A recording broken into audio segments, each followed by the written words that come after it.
Hello, everyone. Welcome to Throwdown, episode 27. I'm your host, Tony Polanco, and tonight I'm joined by Emilio Lopez. Metal beer, it can't be. Brian Manjoma. Hey guys, I'm back from the dead. Yes, thank you for gracing us with your presence. All right, we got Chris Seeley in the house. Hey, what's up, everyone? Kristen Carella is joining us once again. Hey, everybody. All right, we got a couple of first-timers. Very excited about this. All right, first, we got our good friend Matthew Dixon from the Baby and the Beer podcast. He is the baby. I am the baby face. I like Batman.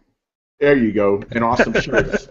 And then this right here, guys, we've been wanting to do this shit since Throwdown came on Coalition. Tried. The stars didn't align, but it finally happened. We got the motherfucking Spawn on Me crew in the house. We got my man Khalif Adams. Sarate people. Sarate, tippy tie on the Sarate. My man. See a Pootie Tang fan there. That's it, man. And of course, my man Cicero Holmes. Y'all so hard for to beat me. Hashtag prognostications. Oh, man. All right, so guys, thank you so much for being here. This is going to be a big show, and whoo, so much shit to get through. It's going to be crazy. Thanks for having us. Oh, man. Definitely, Thank you for having us. Yeah, we'll get into how we know each other soon, but I got to do a couple little things here. All right, my man, Oasis789, you never got back to me about the code, so I'm giving the shit to somebody else, son. Sorry, you didn't get back to me, so I got a $20 code and put the stick on it. Oh, wait, wrong one. Yeah. There we go. So I will be giving the $20 code to a random person, and I'll announce it on Throw Down Your Questions. Sorry, bud. Should have got back to us earlier. Unfortunately, man, you got to hop on that stuff. We give away, Exactly, man. You got the question. I'm not hard right? to reach, man. I'm not hard to reach. I'm always on Twitter talking shit. Exactly. All right. I want to give a shout out to Mikey who won our last prize. He got it, Manny, and he's very thankful for it. So Yeah. And I want to give a quick shout out to my man CJ Betancourt. This guy hit me up out of nowhere. Now here's the thing about Throwdown. We have about 10 regular guys that always, talk to us. But we have like hundreds of listeners. He's one of them. He's like, hey, I'm one of the silent fans. I love your show. Can I be on? I'm like, sure, why not? That's a criteria. Just ask me and I'll let you on the fucking show. So just shout out to my man CJ Betancourt. Man, you gonna say something? Yeah, I mean, get on here. I don't know. All right. And we'll announce who's going to be on next week's show. Somebody you guys know it. It's going to be very fiery. All right. Before we start, actually, let's do this right. I want to talk to you guys, Khalif, Cicero Bot, Spawn on Me, Spawn Point, all that stuff, because your story is very interesting. Before that, I want to tell people how I found out about you. Actually, I met you, Khalif, on the War Zone of all places. Yeah, that was a really interesting, fun show. Yeah. You want to tell the people why you were on that episode? So I was talking bad shit about Hip Hop Game at that. Basically, that's the reason why I was on that show. I talked so much shit about HHG. There was a random post that was on Destructoid or something like that, and I was a person who was in the room and in the chat, and I was like, well, let me throw this comment up, and I was like not feeling HHG at that point, and I was like, nah, I'm gonna say something. So Brother Torrance hits me up on Twitter. He's like, yo, so I heard you was talking shit, and I was like, yeah. He was like, all right, so come on my show. We're gonna hear all this nonsense about all the shit talking you did. So we had a nice long conversation, and it was fun. It was interesting. It was a real a barn burner, as they say. And it was dope. And then Tony was like, yo, fuck you, Ka. Basically in the background. And I was like, what'd I do, Tony? He was like, yo, I don't like you, son. And I was like, nah, it's not like that. It was not beef, but it was almost beef, but then we became cool. And that was the way it worked. Yeah, it was, to me, like, I try to protect you because the fans were on your ass, man. Like, it was real in there. It's like, yo. It was real. They were like, yo, man, get him off. Yeah. Like, get him off. I'm like, yo, he's the guest. Let him fucking speak, Tony was the voice of reason that night. That tended to happen a lot on the Warzone. But, it's funny. when I actually didn't know about that. I actually didn't know that you guys were on the Warzone. For me, it was actually a totally different other way. You actually wound up interviewing me and Kari Randolph, who I do a lot of comic work with, Tech Jacket and Charismagic and DC Comics and all that stuff.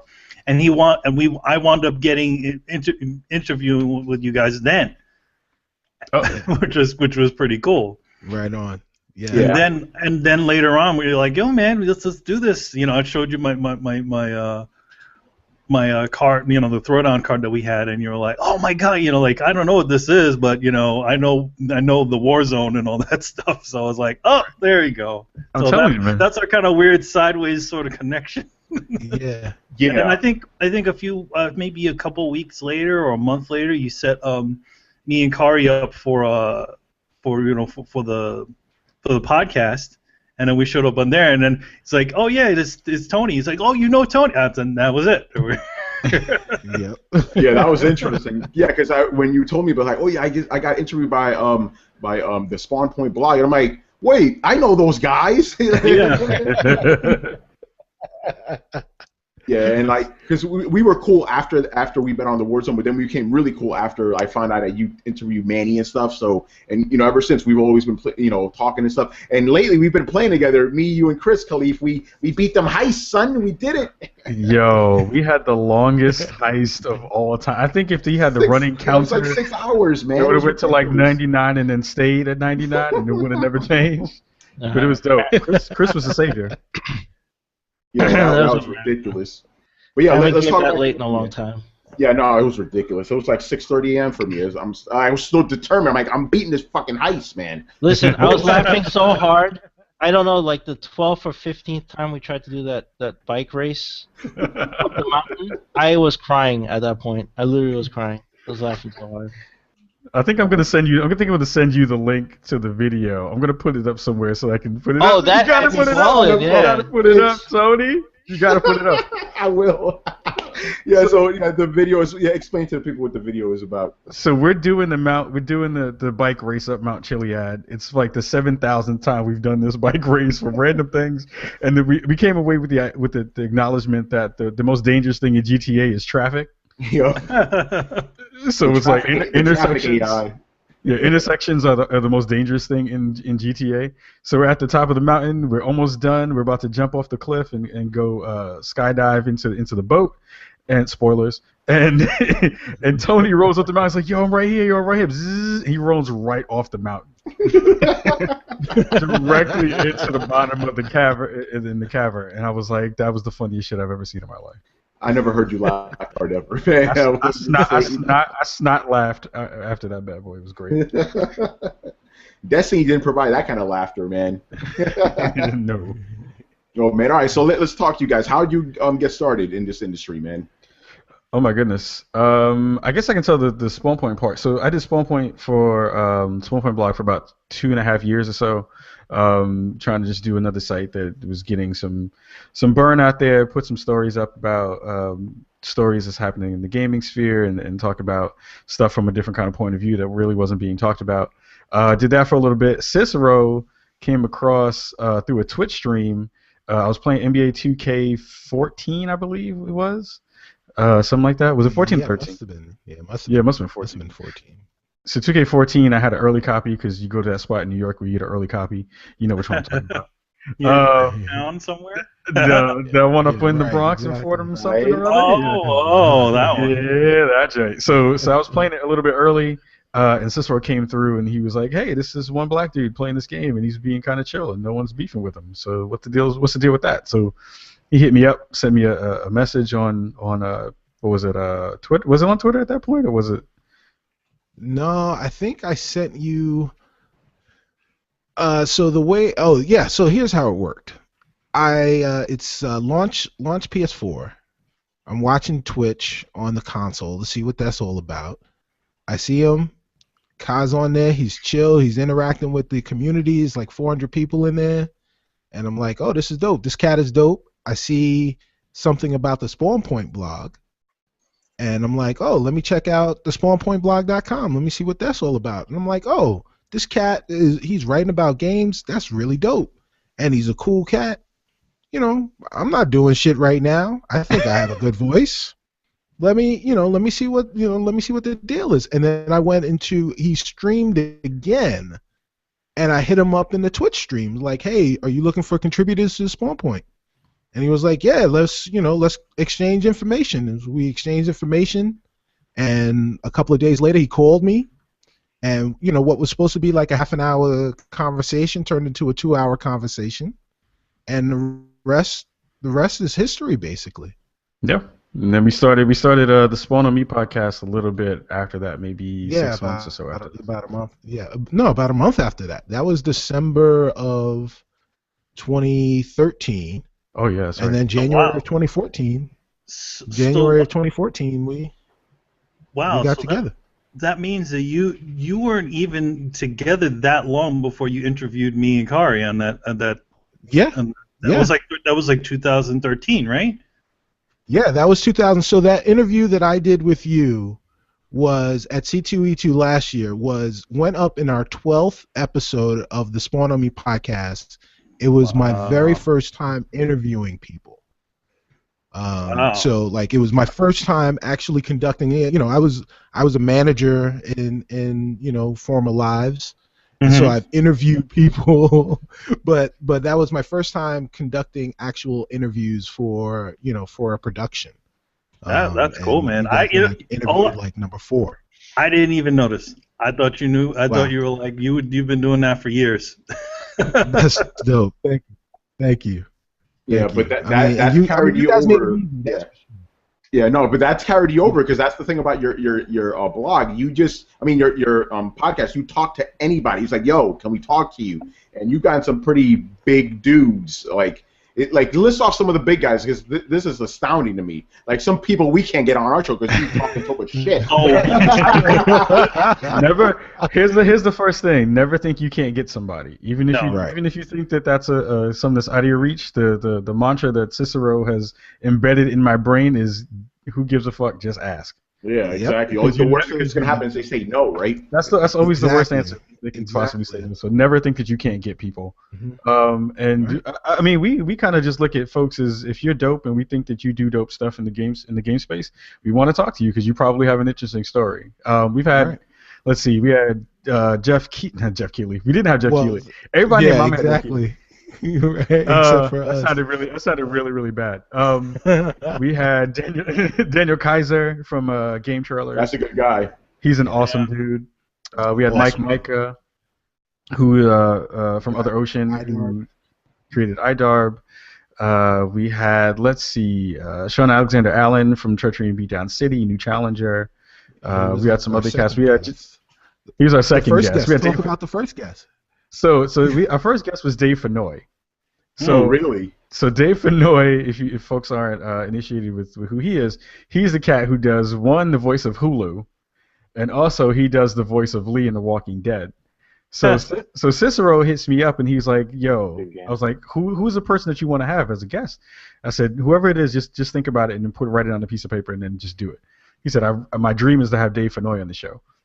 He sends Dave Fennoy an email. 20 minutes later, was it, about something like that? He gets a call from Dave Fennoy. Right. No. So I get an email, and from Dave, and he's like, "Yeah, give me a call in 20 minutes." So Dave Fennoy gave me his phone number, and I called him. That was our first guest. Yeah. And 2 weeks later, he was amazing. He was amazing. We had Adam Sessler was on a couple weeks ago. We had Evan Narcissus on. Jeff Kanata was on. We should have Mike Bithell on, creator of Thomas Was Alone, in a couple weeks. Right. And we have some other folks from GDC, hopefully, that I went out to GDC a little bit earlier a couple weeks ago. Hopefully we'll have some of them on the show as well. So it's never think you can't get people. Always ask. Right. We also had oh shit. Now I'm blanking. We just recorded with Paris Lilly of Game Attack Radio. Oh, Godfrey. We had Danny Pena we had Godfrey, Danny Pena earlier. Like, I think actually the week before, we actually had Tony Polanco, Kari Randolph, and Emmanuel Lopez. Right. I mean, everybody's been on the show, man. And the That's good thing right. is that I'm was sorry, a good Emilio. show. I said, yeah, yeah. It was a great show. It was a great show. That was a really good show. We had a lot of fun having you guys on. It was dope. It's funny because that show lasted way after we went off the air. Yeah, Right, it did. Like yes. the weekend happened after we recorded. And also, not to mention, we recorded like a bunch of times too because we having issues with Skype. Oh my god. Yeah, Yeah, that's a whole nother bunch of stuff. Yeah, so we've exactly. had, Which we've is been the lucky. reason we're on Hangouts. Yeah. Basically. Yeah, we've been lucky. We've been really lucky to have the amount of people that we have in such a short amount of time. So it's been a really good run that we've had so far. Yeah, and as far as like, because you guys focus on like minorities in gaming, like, why do you feel that was something important to bring to the, to the forefront? See, you want to take that? Sure. I mean, you always want to see yourself. When you're out doing things, and if you don't see yourself doing something, you can't see yourself actually doing it. And that was one of the things that we saw in gaming, that when we people of color look to the media for information about the game, they talk about it in X's and O's, but they don't talk about how it resonates and makes me feel. And the reason they can't do that is because there isn't enough of me or any of the people that are here tonight out there actually, talking about games in a very, very real way and how they resonate with you as a person and resonate with you within society. And games are an art form and they're part of society. So, and they don't talk about it that way. And, it was important for us to say, all right, well, if there is no voice talking about games in a real way for older gamers of color, then we're going to be that voice. And we're going to allow us to see all the people that are in the industry that look like us, because we don't know that there are people there. And, over this last year, I found out about a lot of people within the industry that are of color that I didn't even know existed, and I think other people felt that way, and that was part of the reason that we started the show. And I think we've been really successful at bringing people out that are in key positions at really great places. We just had Tremel Isaac, who's from Boss Key Studios, that started by Cliffy B, and nobody knew who he was. Nobody knew who was a black dude. He created Vault Boy, from the Fallout series. He was the guy who actually drew that. Oh, I mean, wow. that's stuff. Yeah, that's stuff that people didn't know, and people should know that kind of stuff so that they can be proud of that and think about games as a profession, whether it be in design, development, or voice acting, whatever it is. We want to be able to help and inspire others to do it. It's funny because me and Kari, at the shows, we always get asked, man, it's like, man, I didn't know you guys are color, I didn't know that you guys could do this, and it's like, dude, you can do anything you want to do, right? And I think it winds up being inspiring to people, to seeing people that look like them. I'm a Hispanic guy, Kari's a black guy, and we're right up there, and I mean, just showing ourselves. I mean, you look at a guy like LaShawn Thomas, man. Guy's been on Avatar, Black Dynamite, all these amazing shows. It may not be, I mean, he's probably the most well-known guy out there. But I mean, a lot of people don't know this, until you actually meet the people behind it. And I think that's a really good thing that you guys are doing, where it's just like, just put him out there, just like, okay, we got this guy. He's just like everybody else, and you can do it too. Tony asked me a really good question when he was on the show last, and he was like, "Hey, does it feel weird to have a show that just is kind of focusing on people of color? Do you feel like you're alienating a possible white audience?" And I was like, "Look, in the grand scheme of things, there are so many different shows that you can look to that cross-pollinate and have huge audiences that cross all kinds of strata and all kinds of both race, class, gender lines and stuff like that." I said, you'll be able to find all the content you need because the internet is vast and wide. I said, for our show, it's important to, like you said, Manny, that I'm inspired by seeing the work that you do and knowing that you maybe grew up in one of the neighborhoods that I grew up in. Tony as well, like Tony and I, we're all New Yorkers and stuff like that. So it's like I'm so happy to see that people are doing that kind of work, that it doesn't feel alienating to spotlight folks who don't get any kind of burn at all. You know what I mean? It makes it even better to be able to show that those people in a good light. So yeah, it's always been fun to do that. It gives me a little bit of extra pride and joy when I can pull somebody up who no one might not have known, or put a piece of tidbit information out there that no one had before. So that stuff is always dope. Yeah, it's an interesting thing, man, because like I personally never really thought about this until last year at PAX. After the show was over, I got a couple of tweets from people like, "Hey, man, it was great to meet another fellow Latino writer," and that weirded me out because I'm like, because in my mind, what I do is for everybody, right? Sure. But people, they hear the way I talk, they see my last name, they identify with me, and I thought about this, like I really internalized this for a second. I'm like, okay, I think they may have a point there, because I see a guy like Adam Sessler, okay, cool, Adam Sessler, Brian Crescente, whoa, okay, there's a Cuban guy, that's cool, Right. Right. And same thing with me, like okay, this guy, you have this guy, he's a writer, Tony Polanco, he's Dominican, he's kind of like me. I want to check this guy out. So, yeah, we I don't know. It's a weird thing. I'm still kind of grappling with it myself. Like, do I like really like kind of take the flag like you guys do, or just keep doing my thing? Right now, I'm just doing my own thing, but I am more cognizant of it. Like, okay, I kind of speak for people who don't have a voice. It's very weird, but it is a responsibility that us, we really should take on. Definitely, I agree with you on that. But it is weird because I know you guys feel the same way too. It's like, okay, you do this for everybody, but a specific type of person. So sure. Like yeah, absolutely. Like our community is very, very diverse, and I love it to death. But I mean, the thing is that we make no qualms about the fact that we are speaking to marginalized people consistently. Yeah. And the message that we have is unfiltered and it's raw and it's true when it comes to social issues. We speak our truths, but we welcome any and everyone to come and hear them and discuss them with us. That was the other thing that we felt was missing in lots of games journalism and lots of games media was nuance. And we wanted to, like, our shows run about 2 hours long, and I think part of the reason that the shows run that long is that we want to make sure that people hear the nuance in conversations and debates, so they can actually think critical about games in a very real and adult way. Yeah.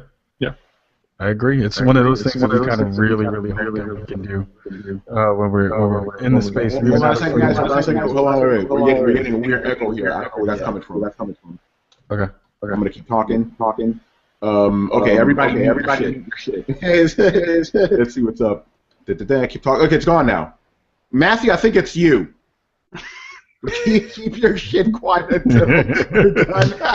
Put your headphones on. Thank you. Go ahead. I was just gonna finish up and say, it is Matthew. It is. No. As soon as you unmuted, I knew it. Caught you. I was just gonna finish up and say that it's really important for us, particularly, to kind of talk about all the issues that are happening. Like we had a Mike Brown show when Ferguson was happening. We talked about Gamergate. We talked about all the kind of social issues that are all in between, because they all affect you. You're doing what you're doing throughout your life, and that's a part of being a gamer and being a person in the gaming community. You have to be able to talk about those in real ways. We're all old dudes on that show, so we don't have a reason to filter it. Yeah, that's the other thing I like about you guys. You're like our age. It's fantastic. Yeah, it's great. Fantastic. Yeah. It's great, man. It's great. Yeah. Awesome. All right. So once again, thank you for being here, and you're going to be just regular guys in the show. You want to jump in, jump in. That's how we do things. Now, I want to quickly spotlight my man Matthew, who was fucking up the show a little bit earlier. Did you fix it though? Yeah, I know you're doing. Now, you do something very interesting. You have a podcast dedicated only to comic books. Like that's pretty cool. And you're like a young guy. You're like, I'm like a super old guy. You're like, what are you, 20 or something? You're like, I'm young. 20. Yeah, Wow. so that's amazing. But yeah, why do you want to start, podcasting and stuff? How'd that all come along? Well, my friend Jaden, the other host of Baby The and the Beard. Beard, he's the other side of Baby and the Beard, the Beard. He came to me one day while we were hanging out, and he came to me and he was like, "I want to start a podcast. Let's do it. Let's podcast. We'll talk about anything." And I was like, "All right, cool, yeah, whatever." And then and then like all day he was like in my ear about doing a podcast, and I was like, "Yeah, all right, that's fine." And then he kind of started to convince me, and we were like, "Yeah, we could talk about like all this stuff, and we could talk about comics and all this other stuff." And then we were like, we gotta figure out a name for it. And immediately I thought of Baby and the Beard. So it is the most impulsively named podcast on the internet. It's just the way it is now because we're 28 episodes in. So, and we tried a few episodes that were just dedicated to comics that actually never even made it online. But we like talking about comics, and we tried to do a wrestling one actually, but it didn't work. We're better at comics. So we're like, we'll just do comics. We'll do comic news. We'll talk about it, and then that's how it formed. And then we got on Podbean, and Emily got us on the Coalition, and just how it went down. Yeah, and I like that one super fan you guys have. This one dude, you can tell he writes as he listens to the show, so it's like 20 million times yeah, he one does. guy. Logan, he's Shout out our to number Logan. one fan. Logan is our number one fan. He comments every time. He friended us. He's like such a big fan. He's like, I love his podcast. I've been looking for a good comic podcast, so he's real cool.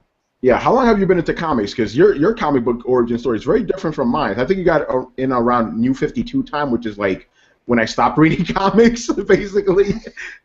Yeah, I started, like, I'm so into comics, and I love them so much. I'm going to school for comic book art and writing. I love them, but I've only read. I smell love Manny's comic face. books my whole life, pretty much, but like and superheroes and stuff. But I only started reading comic books right around the time that the New 52 started. Maybe like I think it was like 7 or 8 issues in, so like 7 or 8 months.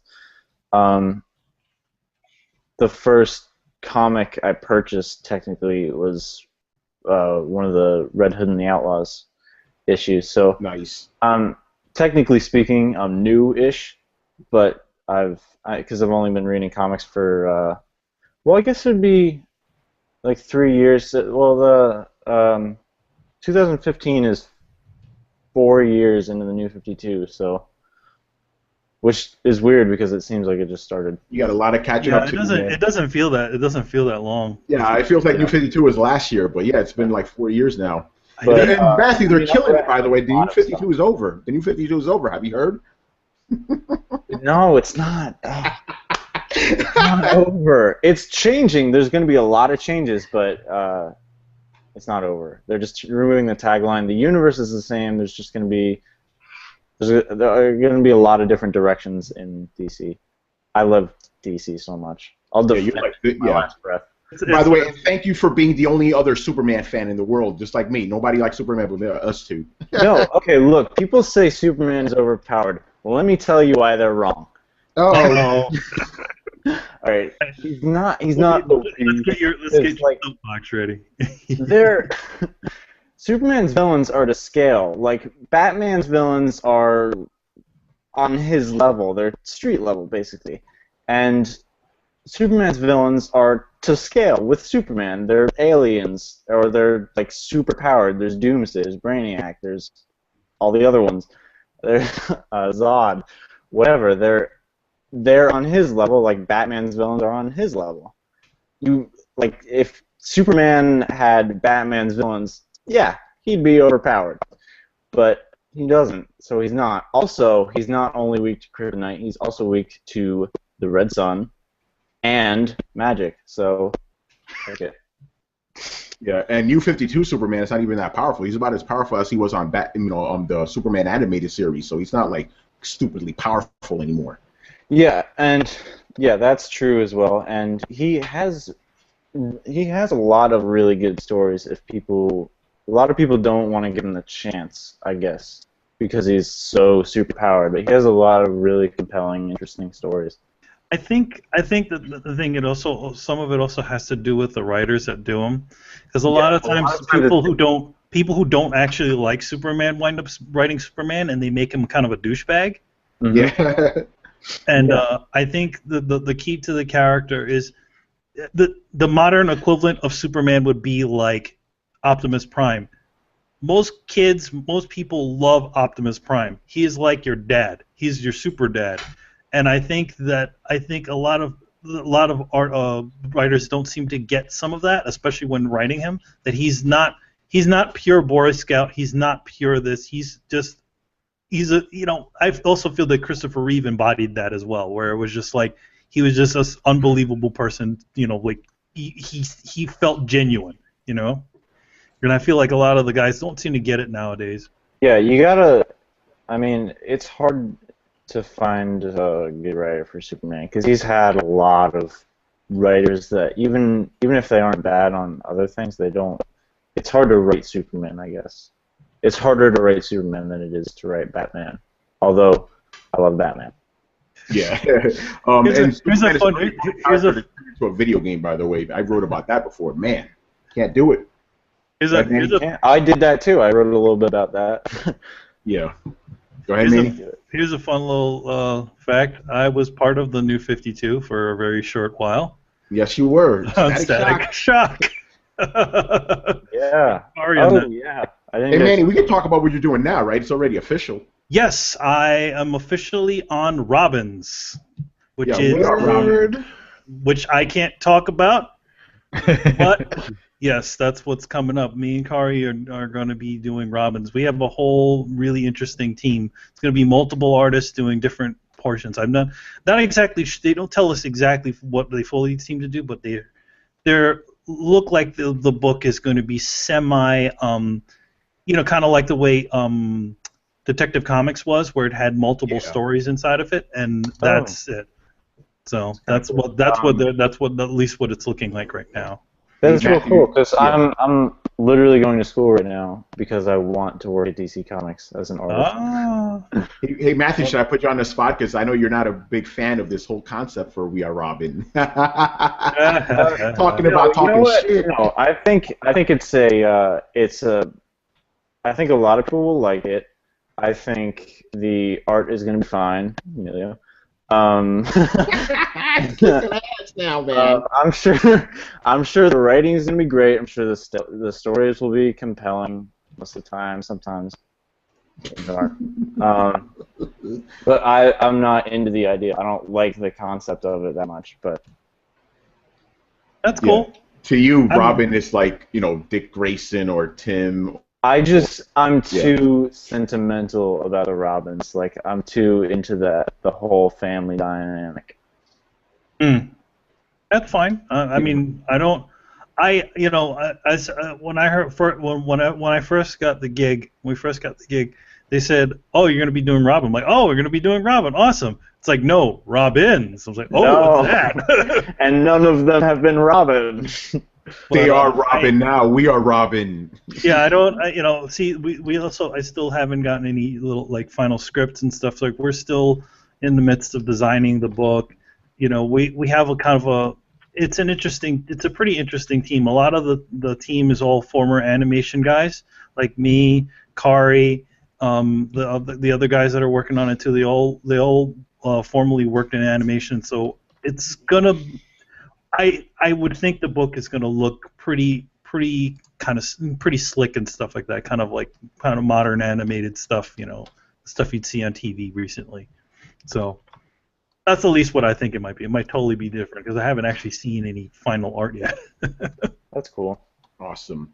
All right, so thank you for that. And yeah, Matthew, this may be one of the few times we have you on because you get up very early and you have to be in bed very early. So you're on vacation now, so you're actually on the show. So this is awesome that you're actually here. And one day, we'll try to get on your show if we're ever up early. Matthew, what school are you going to? The Savannah College of Art and Design. Oh, nice. Nice. Very cool. All right, so let us move on with the show. We got a big megaton for you guys. This shit dropped today. It's like, what the fuck? Man, like I'm actually discombobulated here, but I'll try to keep it calm. So basically, the gist of it is, and this is still unofficial, but point the signs. It looks like it's gonna happen. Kojima at the end of the year will leave Konami. They took all like you know how it says a Hideo Kojima game off the metal, took all that shit off. The Metal Gear website got rebranded. Everything got redone. Like yeah, the Kojima Productions site is now a link to an alternate version of the site where it just shows you all the new Konami games, which is interesting. The Kojima Station site is still up, which is where you can watch the Kojima podcast they do every month or something like that. So that's still up. But it's looking like, you know, there's also some people that supposedly insiders that confirmed it, that there was some sort of falling out between him and Konami, and a bunch of the higher up guys and him are on what is like a kind of a freelance basis, where their contract they hire them in for a contract to contract basis, and yeah, so. And then you know what came out is that his contract ends in December or something like that, which is like 2-3 months after it comes out. Yeah, pretty much. So and Konami's being extremely vague about the whole thing. They're like, oh yeah, Kojima will continue to promote Metal Gear. It's like, okay. By the way, here's the thing, Manny and I, we've kind of been talking about this for a while, that we kind of saw this coming, because Kojima's been saying, like, okay, I'm really frustrated with Konami because I want to push the edge, you know, with this series, but they want to hold me back. Like, he referenced Breaking Bad. It's like, look how much stuff you get away with in this. I want to get away with some of this stuff. I want is being very pushy about it. Like, no, you can't do that. So this is kind of, this was inevitable, I guess. But it sucks because if this comes true, Kojima won't be working on Metal Gear anymore, and I'm gonna just be controversial. Metal Gear leaves. If Metal Gear no longer has Kojima, I'm done with Metal Gear. It's like that's the reason that series is great. Every other Metal Gear that didn't have him, I didn't care for. But yeah, I don't know. Whatever. If something did happen, whatever it was, it must have been pretty serious for them to get to want to just put their big guy on a contract to contract basis, like essentially a freelancer. And also, you know, I also noticed that all their studios are also being renamed too. Or now it's just Konami, you know, whatever video game studio or whatever. Yeah, remember the Kojima Productions LA? That got renamed too. Yeah, that got renamed, and I'm thinking that Kojima Productions Japan is now called something else too. But the thing is, here's the thing: like, if he does walk, how much of the staff will walk with him? Yeah, remember, it's a bunch of the higher staff that are under, like, the higher staff of Kojima Productions are under contract, and they're all expected to just leave. Yeah, if he is able to set something up in time, he could literally walk with a whole fucking staff of people. He's going to. And I think that's probably what's gonna happen. We may see Kojima, you know, it might be called Kojima something else. Maybe he can't call it Kojima Productions, but still. The funny thing is, you know, I have a friend that actually works at Konami.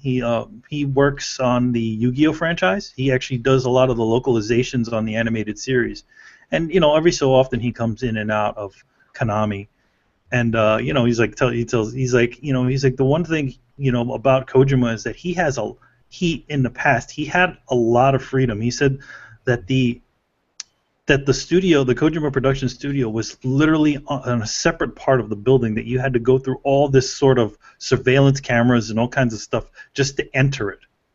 Damn, that's crazy. Because it was their way to kind of, you know, to kind of create a weird sort of way how to create their separate studio, as opposed to just having it like in another part of the building and just, you know, whatever people would just walk through. It's like literally, it's like going into he said it's like going into a vault.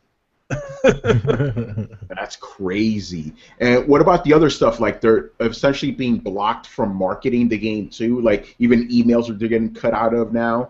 You know, all this shit. I don't know. I mean, I have no idea what Kojima what would have happened, but it's a very weird thing. And we don't know exactly all the staff that's going to be cut. Would that be all the producers? Who knows? You know, Yeah, Sean it's- Eyestone and, you know, what's his face? Kenny Mazumi, who's the producer of Metal Gear. Are these guys going to be chopped out too? That'd be crazy. Yeah, we don't really know. Remember, this is still not official yet. Yeah. Well, let me ask you guys this question.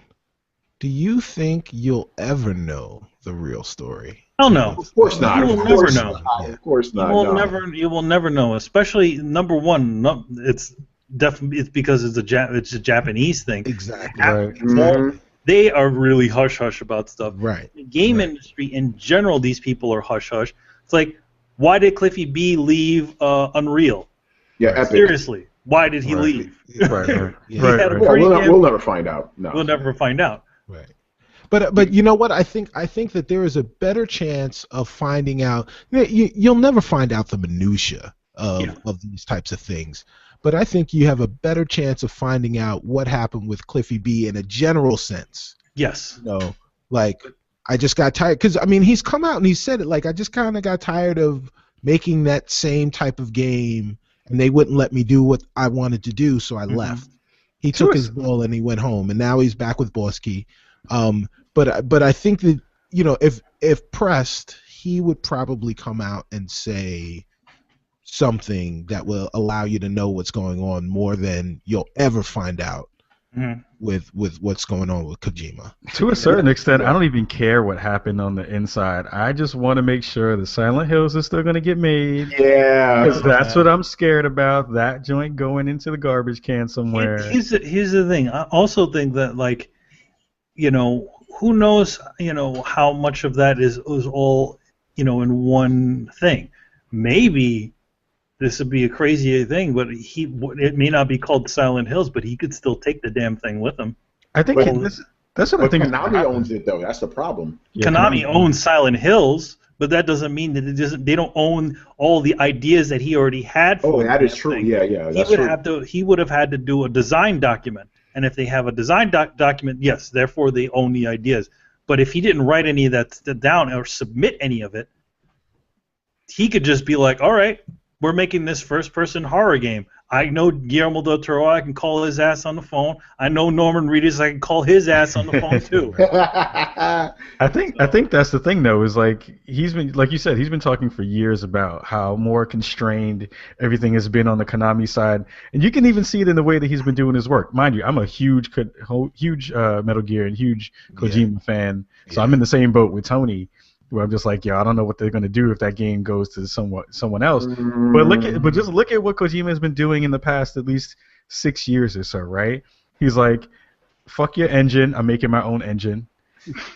He's like, all the things that you're doing are kind of crappy. I'm gonna go my own route and do my own little side deals with 8-bit and with cast from 8-4 Play and market things the way I want to. He's gonna make his own studio. Yeah, we know where this is going. Yeah, exactly. Kojima Productions, if it's going to be called Kojima Productions, will be an independent studio, and they have the money to do it. You know, they won't be pumping out some cheap ass mobile games. It'll be some real shit. Right. You know? And we're gonna get, because Kojima's talked about like, oh, I can't. You know, he never said it directly, but he's always like, I want to do other stuff. But you could tell that Konami's like, make Metal Gear. Now he could do whatever the hell he wants. The thing is, also Konami is very. There's nothing. Konami has nothing. Let's be honest. Besides Metal Gear, they got shit. Because Castlevania wasn't doing it. They're trying to bring that. The thing is that you saw that what they did with him, though. They used him as a marketing ploy. They really did. They know what's up. His logo on there just to get people to go and buy the damn game. Sure. Yep. It's true. Sure. They did that. They did that even with Ninja Gaiden. Mm-hmm. Yeah, when they that's had true. the Kojima one crossover thing. They put his name, they flashed his name at the front of the E3 trailer, and everyone went fucking crazy. Mm-hmm. Of course you do. It's Kojima. So the minute you start, you know, obviously it's like how do you it's their biggest kind of thing, you know, like they're almost like their biggest marketing ploy, right? That is in their office, and he said something or did something that said to them, okay, we don't want you anymore. Yeah, like you said, it must be something big because that is the cash cow. You know, Right. let's just be honest. Like they put his name on everything. You know, we got Kojima toilet paper, son. Like his name is on everything. So something big must have happened. Something big could happen, or or it could be a total rebranding of the way Konami works, because before all the before you even started seeing his name on the top of of the logos, right? A Kojima game, it used to just be Konami Digital Entertainment Japan or something like that, right? And that's what Kojima's studio used to be. And then eventually they said, all right, being that he was actually running that office, and they're like, all right, being you want to continue to make games, we're going to make this Kojima Productions so that you can focus on actually making games as opposed to the day-to-day of running a running a full-on studio. Right. Well, Kojima, there's Miyamoto and then Kojima. In terms of it used to always be the fact that you would have just the name of the company, the publisher, on the front of a box. Yeah. And then certain development houses got so big that you put the development house on the top of the box. They get top billing. Kojima and Miyamoto and very few others, but those are the top two that get top billing over everything. The dev house, the publisher, it doesn't matter. They're synonymous with gold.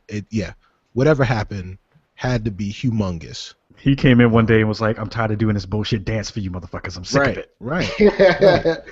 Yeah. One thing he put his feet on Eddie Murphy's couch. Fuck your couch. Let's talk about this one other possibility. What if he won't be like an exact member of Konami anymore, but they'll still let him do Metal Gear games? You think that's a possibility?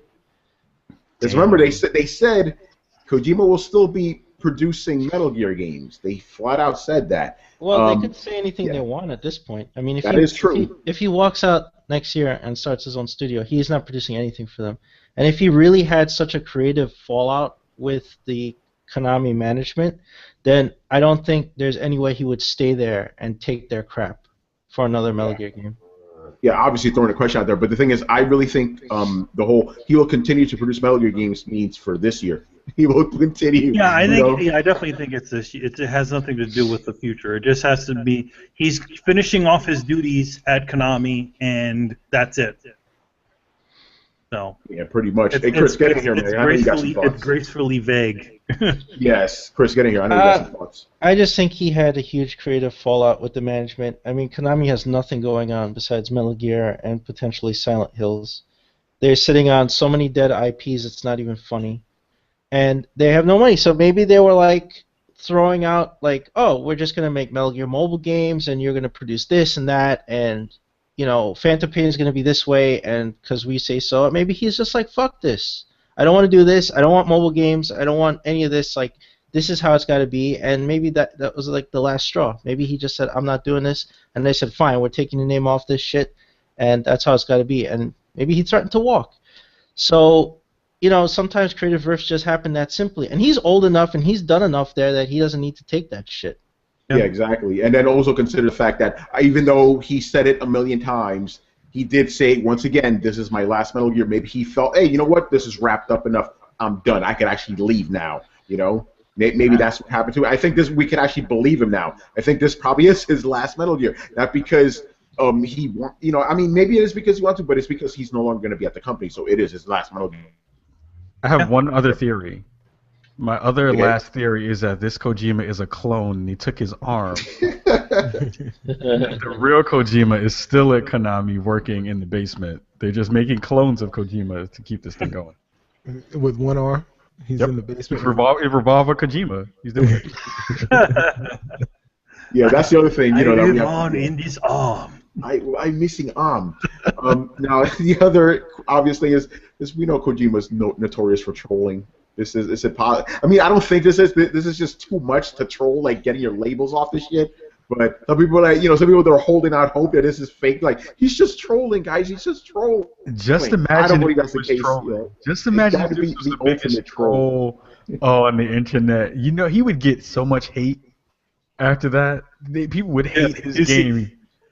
You see Joaquin Mogren walk out, the guy with the friggin' thing on, from, it'd be hilarious. Hey, listen, hold on, Manny. If he does this, if this is a troll, people are gonna forgive Square Enix for their troll of Final Fantasy VII a couple months ago. It'd be really hilarious if the studio that he creates is called Moby Dick Studios. I was just about to say that. Fantastic. Oh, man. Hey, Brian, get in here, man. What are your thoughts on all this? You guys have pretty much said everything that I was thinking. It's a damn shame. But again, the signs were there. Like, how many times has he said, "Oh, this is my last Metal Gear game," and then only to produce like another one? So it seems like he was just tired of making Metal Gear games, but Konami wanted like the cash cow, so he did. So so my thought is that either there was money involved or control issues involved. And judging by how much Metal Gear makes, it wouldn't be the money issue. It's more a case of Konami wanted Metal Gear, Kojima didn't want to make Metal Gear, so they said deuces. Yeah, that's pretty much the space. Maybe they saw that interview where he's like, "This will be my last Metal Gear," and they're like, "No, it's not, nigga. Ain't your last Metal Gear." And he's like, "Oh yes, it is." They're like, "No, it's not." Yeah, I honestly believe the only thing that's kept them going is new technology. It's like, hey, I want to fiddle around with this. I want to fiddle around with that. I think yeah. It's like you can't. It's like The Godfather. I try to get out, but keep on pulling me back in. Yeah. It's like that sort of thing. It's like something new comes on. He's like, oh, well, I gotta do it. I gotta, Yeah, but so yeah, go ahead, I got a question. Do you guys think that Metal Gear Solid will pull a Call of Duty? So we've seen this before. Don't say that. And it wouldn't be beyond Titanfall. It wouldn't be beyond Konami. I can tell you that. That's why I'm like, because I see that happening. The only thing that seems to work right at Konami is the fact that they have Metal Gear. Everything else, the soccer game, I guess it does okay. It does okay. Castlevania, they missed the chance to make a lot of money off of that game. They could have just stuck the piece of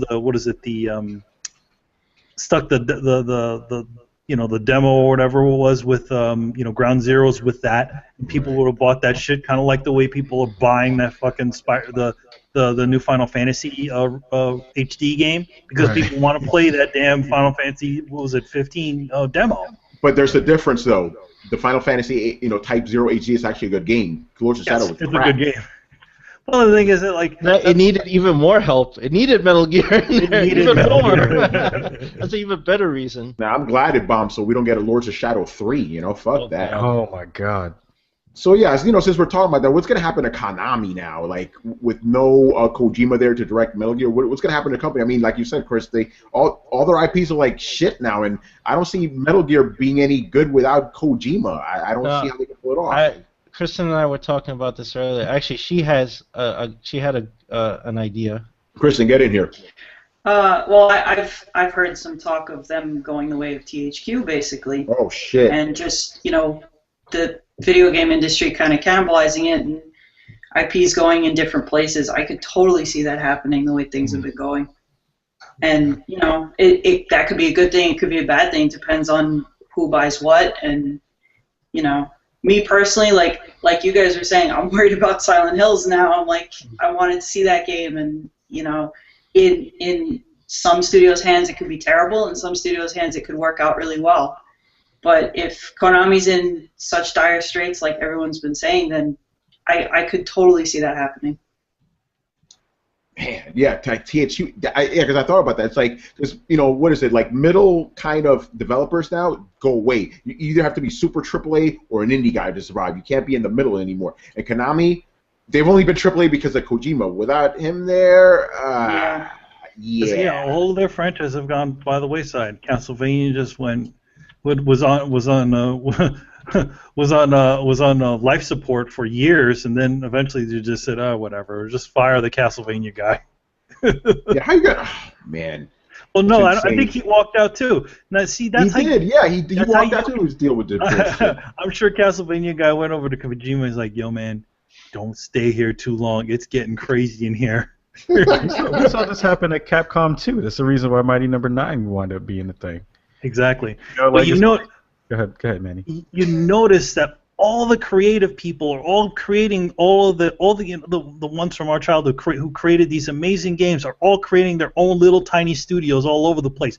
Platinum Games, who are they? They're all the guys that made those really awesome games. Resident Evil, friggin', what were the other ones that they made? Okami. They made a bunch of other really great games. Beautiful Joe. Beautiful Joe. Games that just kind of like pushed it. And then now, what happens? They're on their own. Wait a minute. You know what you just put in my head now? Imagine if Kojima makes a game that's very Metal Gear-like, but it's not Metal Gear.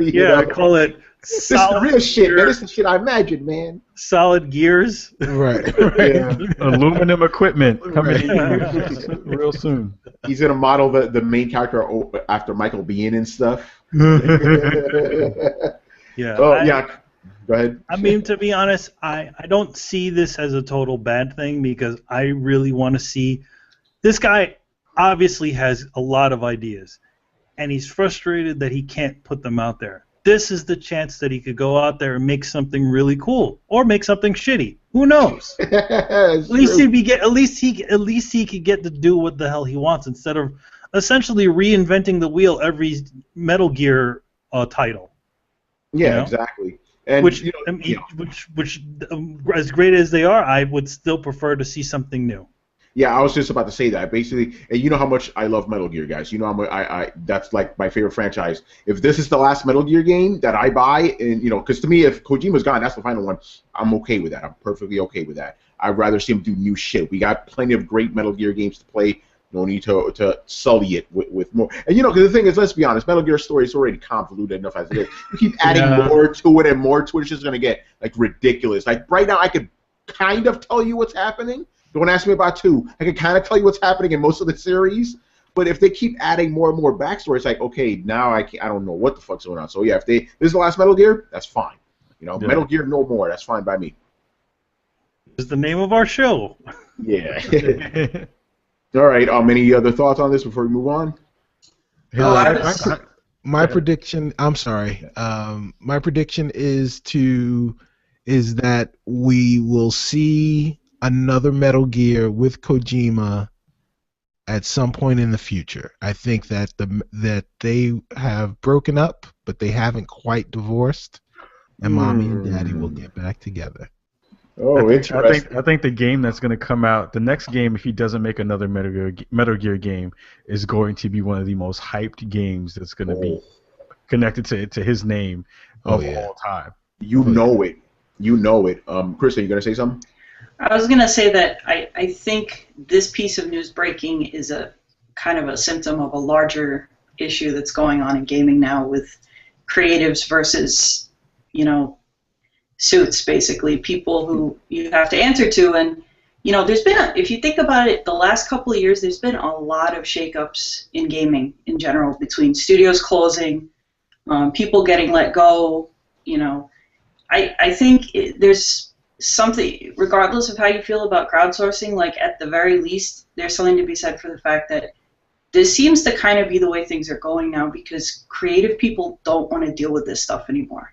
They don't want to deal with being told by someone who doesn't really get the process, like, this is what you can do, this is what you can't do.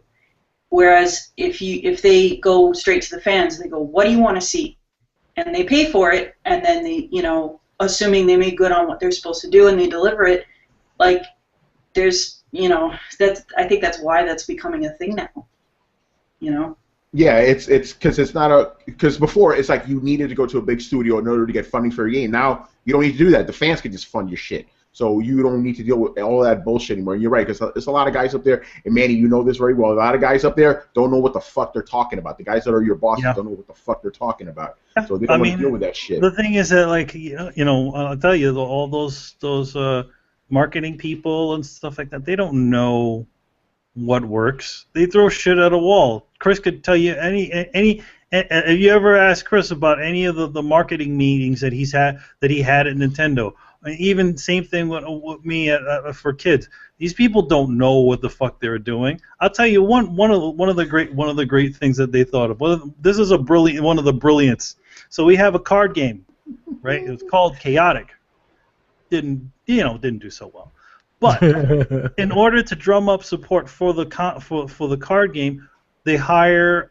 You remember Heroes? Yeah. You remember the little kid, the kid who had technology powers. Yeah, Micah? yeah. Micah. They had Micah do a signing at their thing. What does Micah have to do with cards? The only reason why they hired Micah is because he's known. Well, he's known for Heroes, but seriously, that's it. Did that make any sense? No, it doesn't make any sense.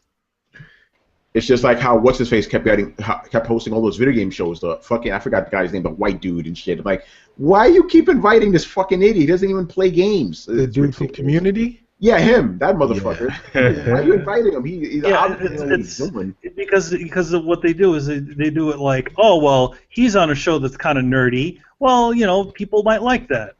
Not even looking at he hosted E3 before, not realizing that he hosted horrible E3s.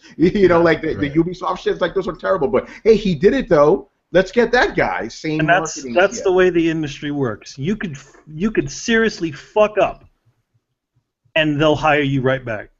What do they call it? Like bumbling your way to the top or something like exactly. that? Exactly. You just got to know the right people. Exactly. Most of those people bumbled their way up to the top, and that's how they got there. Or they as much as they'd want you to think, they had this big plan that they managed to get. When something does good, they had this amazing plan that was it. No, they are just throwing shit at a wall and seeing what sticks. There's only a couple of people that actually understand how to make something for people and actually make it pretty good, and make it successful. It's insane. How many ads have there been for television and film that don't reflect the product at all? Yeah, because it's not because they don't understand the product that they're advertising. Most of those advertising people. Also, I think the other thing about Konami and Japanese studios in general is that there's a lot of older people that are in charge of these companies. So these are the same guys who have been in it, before for years. And in Japan, it seems like there is no interest in these older guys listening to the younger employees' thoughts as to what will work. I think they're just so stuck. Okay, this is tradition. We're going to continue to make this thing the way we want to. The way it has always been. That's precisely why Monster Hunter games don't get any better, where they're essentially rehashing the same game to you every year with an extra one or two features. That's definitely a cultural thing too. Yeah, it is also a cultural thing. But the thing is that I think they see this and they're like, oh well, we don't need to improve it. It's just keep putting out the same shit that we have always been putting out. Yeah, that's why a lot of those games don't innovate. But this is a perfect segue because we're going to talk about a Japanese company now, probably the most famous Japanese video game company, Nintendo. They had some superly big news this week, and let's talk to our resident Nintendo expert here, Chris. What's going on with Nintendo now, man? What is this? I'm hearing about mobile games and a new console. What's going on? Well, Nintendo at the end of March every year, Nintendo has to have a meeting with the shareholders and basically tell them that things are going to be okay.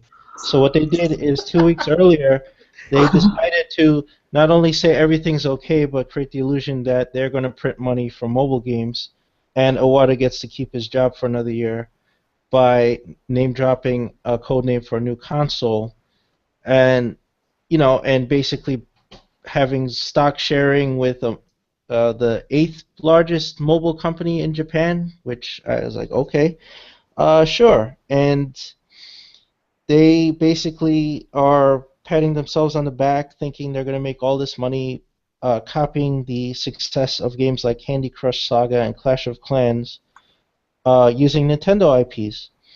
And that to me is like prostituting Mario on the street because you need money.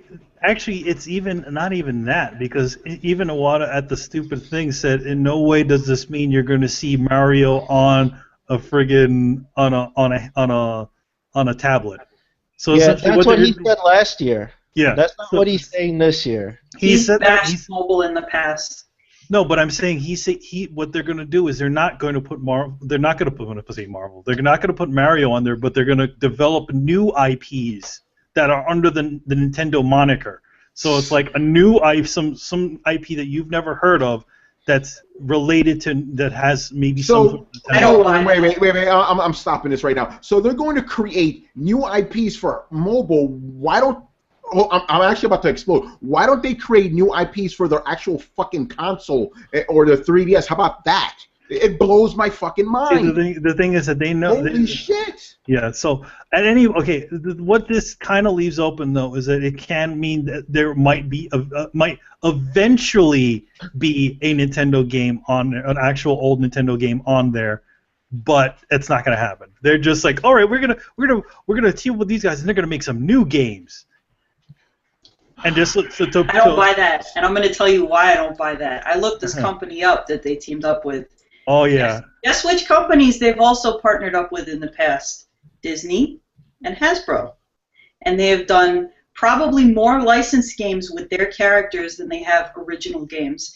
And I also looked up some of these games on the store, and their licensed games tend to have better overall ratings than their original games. So I don't buy for a second that it's not going to be Mario this or Zelda that or whatever. I think eventually when they say like, all right, it's going to be something like that. It's going to be like Tingle's Adventure.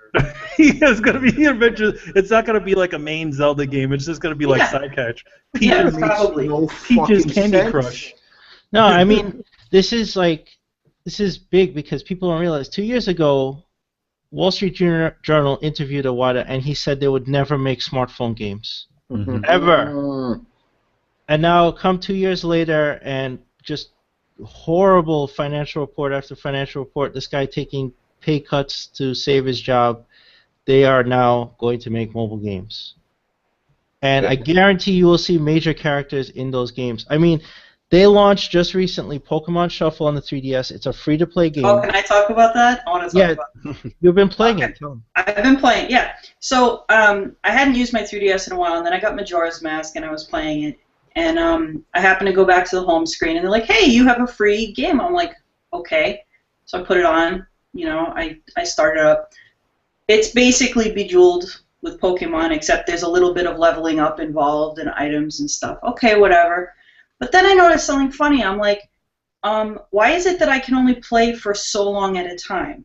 You get these things called jewels, and you can play like 5 consecutive matches in a row, and they gradually regenerate after a certain period of time. And when you run out of these quote-unquote jewels, you then are directed to go to the eShop to purchase more with real money. Wow. And I said, what the fuck is this? I was like, you have got to be kidding me. I have never seen this in a Nintendo game. This is absolute bullshit. It's coming. So, and then as I'm playing it, I'm like, this is something that could easily be played on a phone or a tablet. There's nothing about, there's no 3D, as far as I know, there's no 3D features. It's literally just an iPhone game that they stuck on there to test the waters to see if this was going to work. And I thought back to last year when they did the Google Maps thing with Pokemon, which also seemed really strange to me because I was like, when do they ever do stuff like this?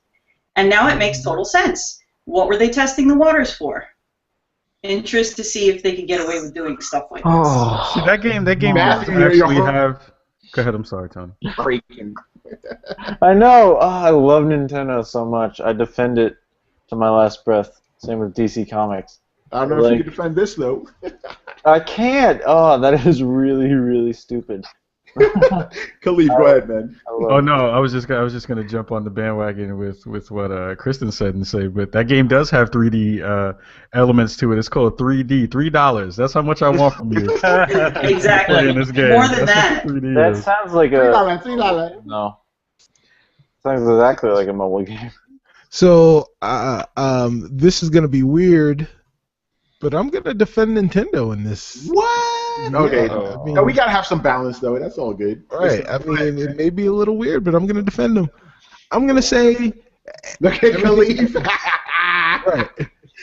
Because we literally just had this conversation yesterday, but I'm gonna say that, all right, everything that you guys are saying is correct. Everything that you're saying is correct factually about how they, Iwata came out last year, said it would never happen. A very astute point by Kristen on both ends about the Pokemon thing. And then of course, with this Bejeweled thing, which is just a precursor, is probably going to be the first mobile game, the first game available for phones and tablets by Nintendo. But you know what? I say, more power to them. If this is a way for them to generate income, they need to generate income, or they'll go out of business. We don't want them to go out of business. Ultimately, I know we all talk shit. I talk a lot of shit about Nintendo, but we want them to be around because, yes, I would love to see them do new IP, but the reason I want to see them do new IP is because they do their own, their legacy ones, their franchises, they do them right. So I'd love to see them do something right and something, with something new. I have a counterpoint. Uh-oh. What was that? I also have a counterpoint. Yeah, I mean, I absolutely agree that they'll probably gain huge income by basically whoring their characters on mobile and doing pay-to-win strategies to get money. But here's the thing. There's better ways to earn money than by parading your children in the street for sex. Like, they're reaping a legacy that they've built over 30 years of making quality games and hardware, which they're throwing away to make a short-term income boost to get them to this NX system, which God knows what that is. Yeah, well. Here's what I'm worried about. So everyone's saying, they're not going to stop making console games. They're not going to stop making handheld games, whatever. It's their kind of Nintendo's vague statement right now is that they're not going to stop doing that. Let's say they do this mobile thing, and it does well. And this is going to, let's say it generates 60, 65, 70, 75% of their revenue and keeps going up. Are they really going to keep doing the console stuff if it's not making anywhere near the amount of money that the mobile stuff is making? That's what worries me. If they can incentivize, not only incentivize, but reinvigorate or entice new customers.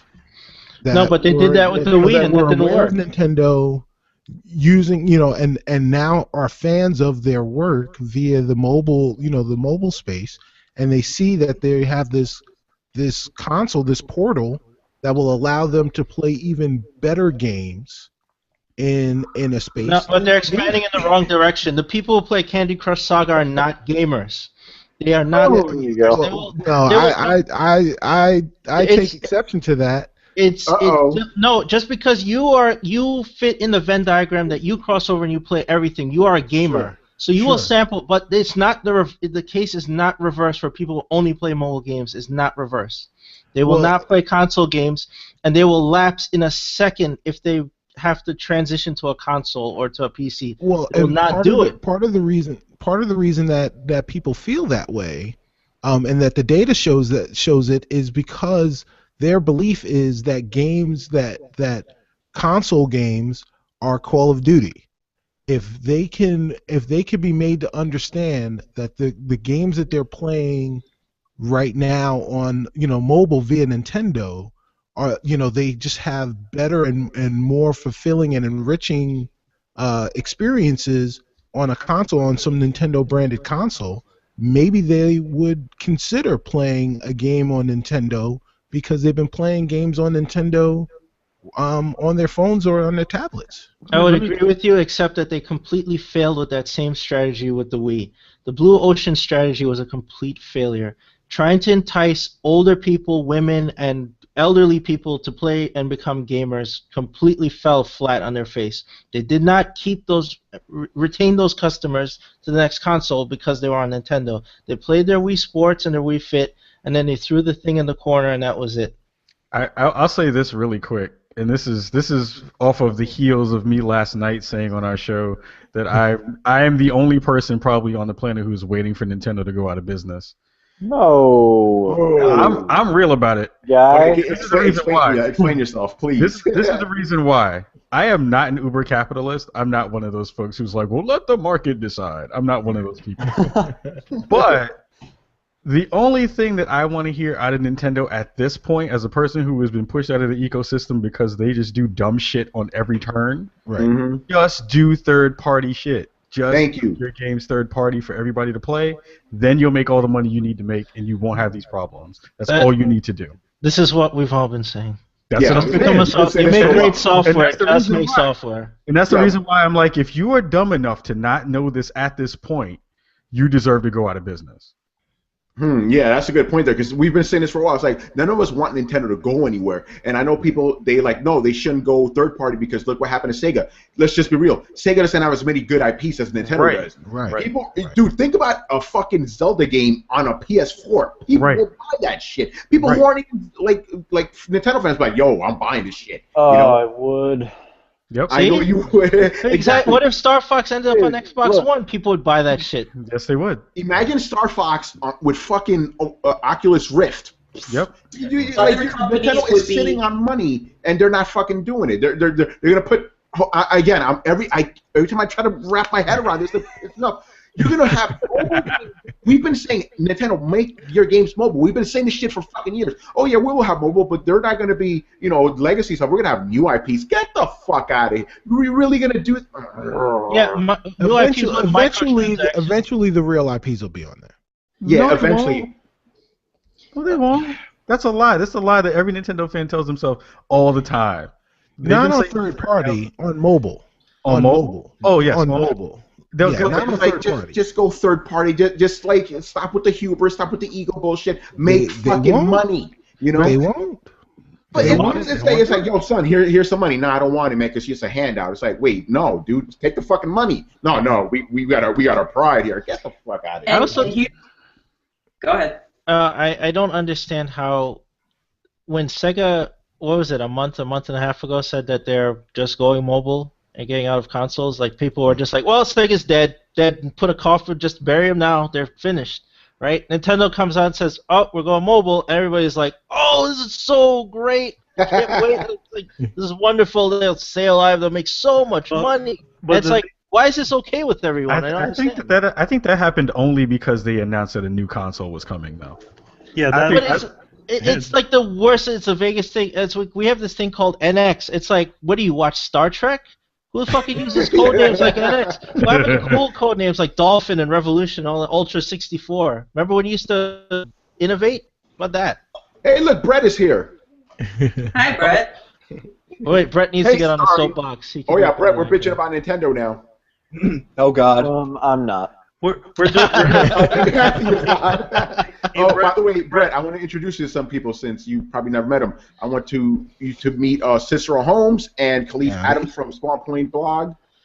Hey guys. What's up, Brett? How you doing? Good, how are you? And we always talk about his show every week. Matthew from Baby and the Beard. Oh, they made it! Yeah. Welcome, guys.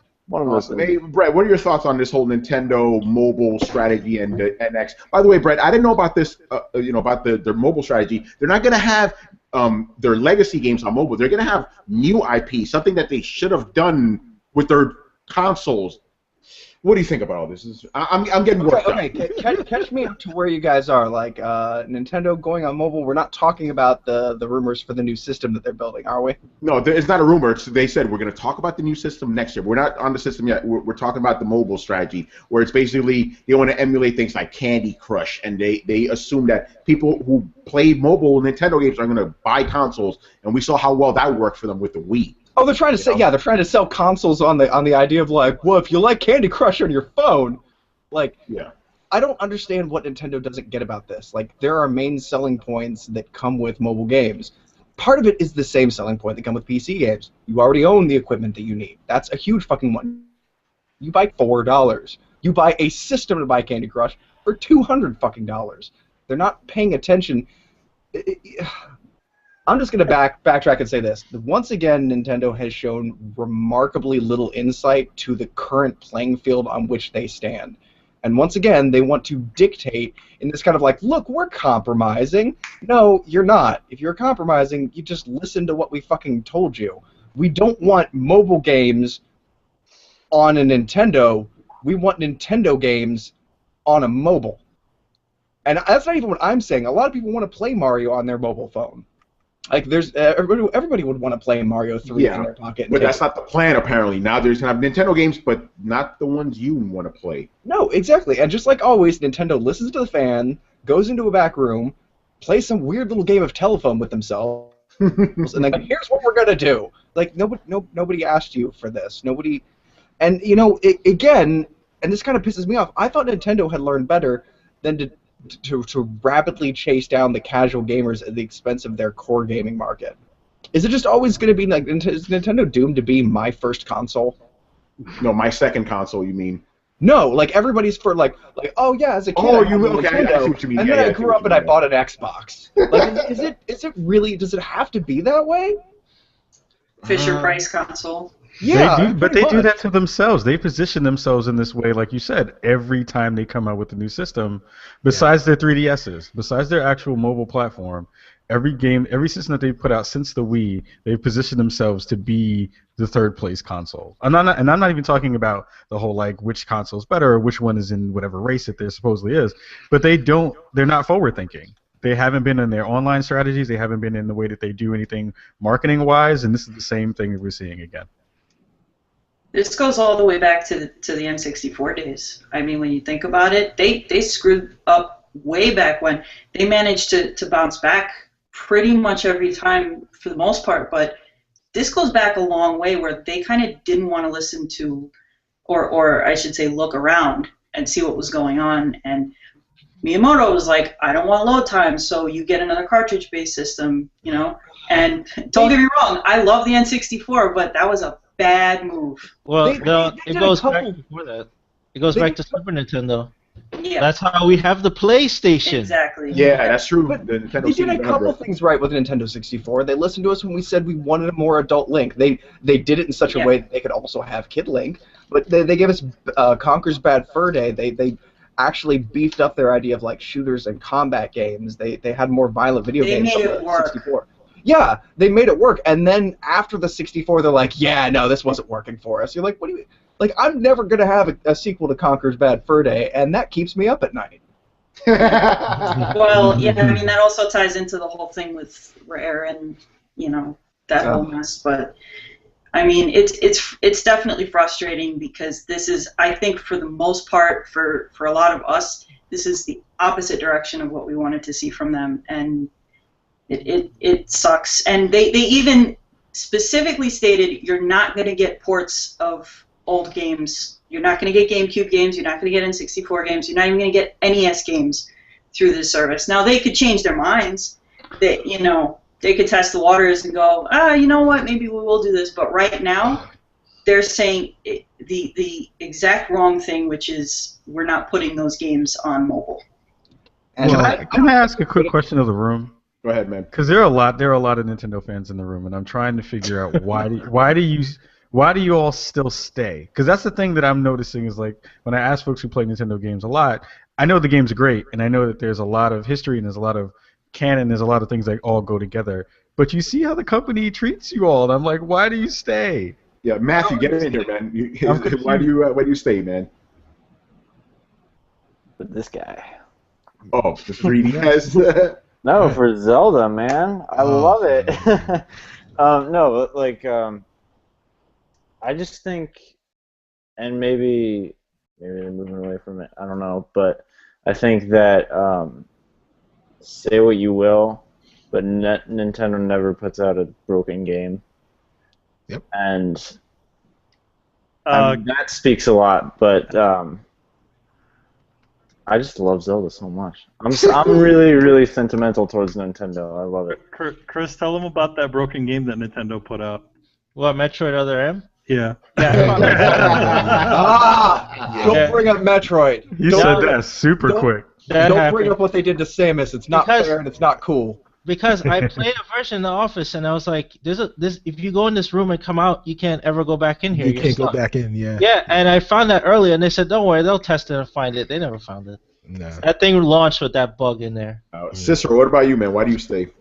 Well, I don't stay. I don't own a Nintendo product. I just, like I respect what they do. I'm much like Khalif. I love their magic. I grew up playing Nintendo games, but they were my first console. And That goes for a lot of us. right. And, I mean, and that's where they've stayed. There will always be young people. They'll continue to play them. Kristen said that we're upset about the fact that they won't have, hey kitty, that they won't have their legacy IP on there, and the reason they won't is exactly what Matthew was holding up. They've got a mobile device where you can play those games, and that's the DS. Yo, when you said what he was holding up, I thought you were talking about the cat. They have a cat. Right. I also want to add that I think a lot of times they show that they care about their games, like when they did the Wind Waker HD, and it was like incredible. Yeah, no, they care, and they produce amazing games. And that's, I think, where the frustration comes from. I just bring the point home. I still lovingly carry around my copy of the original Zelda. This is how much I love Nintendo. Sure. And so much like a cynic is a disappointed optimist, my beef with Nintendo comes from the fact, why won't you let me love you? Yeah. I agree. There you go. I agree. I have every one of my old consoles set up inside. I will never get rid of them. I will always have them hooked up as long as I possibly can.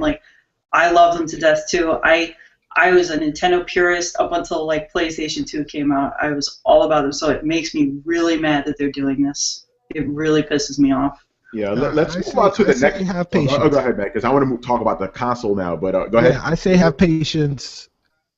They'll make you proud. Hopefully. Now let's talk about the console. Yeah, let's talk about the NX, right? So you have the Wii U, which hasn't even been out for 2 years, right, Chris? Something like that. And It's going on 3 years, yeah. Yeah, 3 years, and you're essentially undercutting your main console system by announcing, hey, we're going to announce a new console now. Hold on. We ourselves have said that they need to do this. Yeah. And I find it impressive for a Japanese company to not save face. Most Japanese companies I know, From Software included, will follow a bad decision over the edge, over the rim of a volcano. They will just, because that's how they do. They made that decision, so they're going to fucking stick with it. It's the reason Soul Memory is still in Dark Souls 2. Turn around and say, okay, we may need to do something different. That shows promise to me. They could just stand on the Wii U as the sinking ship that it is until they just go on there and be like, well, we tried. But they're not, and that makes me a little happy. Not saying anything to the execution or whether I think the console is going to be a good idea. I just think the idea of doing something is a good idea. So you think this is? So you think this is just them admitting defeat when it comes to the Wii U? Is that what you think it is? To a certain extent, yeah, and it's the writing on the wall. Is anybody here gonna argue the fact that the Wii U is just hooked up to life support right now? I'm not gonna argue that, but my thing is, it's if you have a console, you kind of made your bed, you kind of have to sleep in it, man. That's the way I say it. But on the other hand, I see the other point. It's okay, guys, we fucked up. Here's the console we probably should have came out with in the first place. But wouldn't it be better for them, like Tony said, to instead of just going, we're going to make this new thing now, we screwed up here, why not try to repair your relationships with third parties? Why not get all your studios working on every fucking thing you own? Because it's too weak a system. It can't run multi-plat games, and that effectively puts it in the category of a last-gen console. No, I mean, don't put you can't put Advanced Warfare and Destiny on it. We know that. We know it's weak. Admittedly, like, well, fanboys don't know it is, but it is. It's a weak console. So get them to make things that will run on it and will run well, but they don't. They don't court third parties. They treat them like dirt. They don't give them the support they need in terms of development kits or API or anything like that. So these guys are just like fed up. They don't want to make anything for it.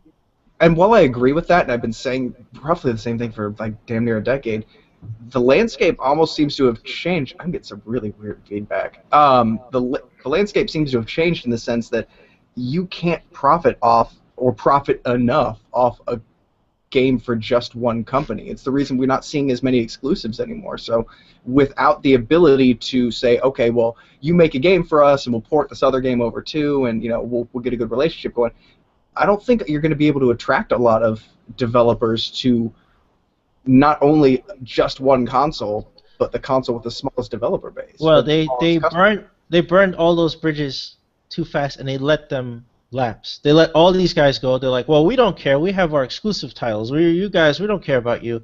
Yeah, you should have cared. You should have cared that you lost everything, and that now all the burden of developing for that system is on you. But then now you're gonna make something new. How are you gonna court those guys back? Right? How are you going to prove this? This has to prove itself all over again. NX has to prove itself against PS4 and Xbox One, which already has all the relationships, right?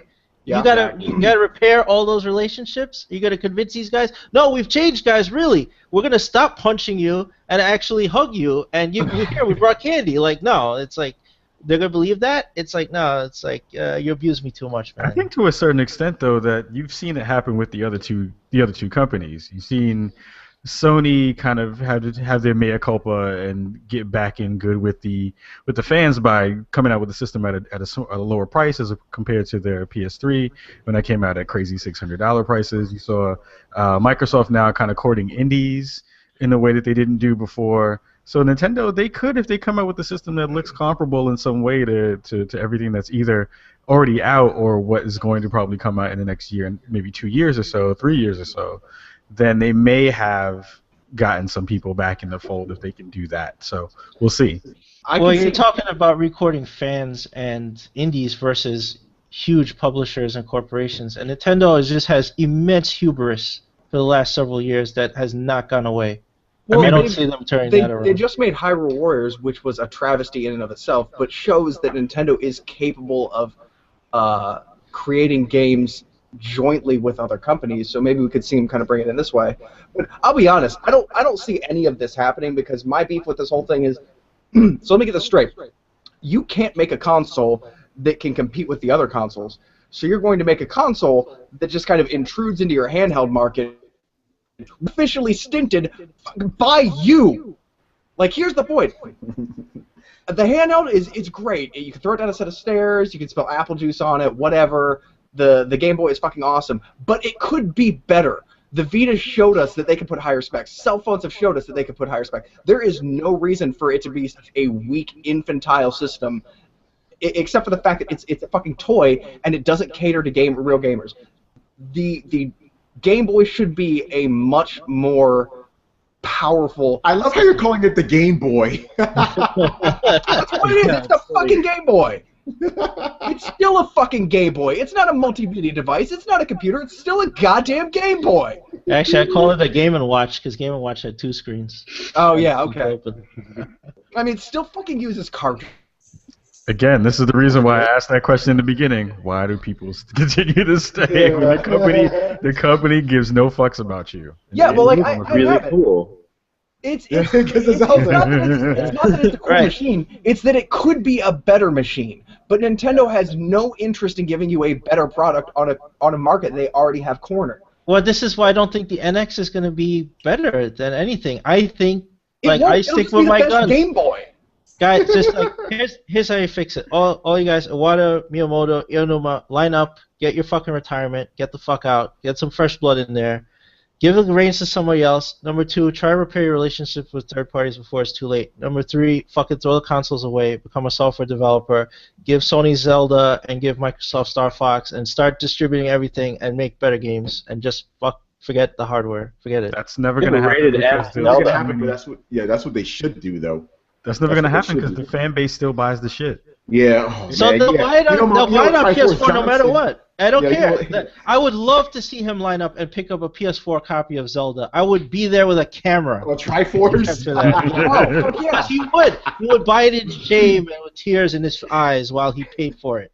And I would laugh and take pictures. Yo, Khalif, make sure you tell Triforce that when you get him on the show, right? I'll be like, try for it. Stop fucking it up for everybody else. What would a Zelda game be like if it was made for PS4? It would be awesome. Amazing. Probably be the same thing. But just with better graphics, Just with man. You better can see the graphics. pores on Link's face, son.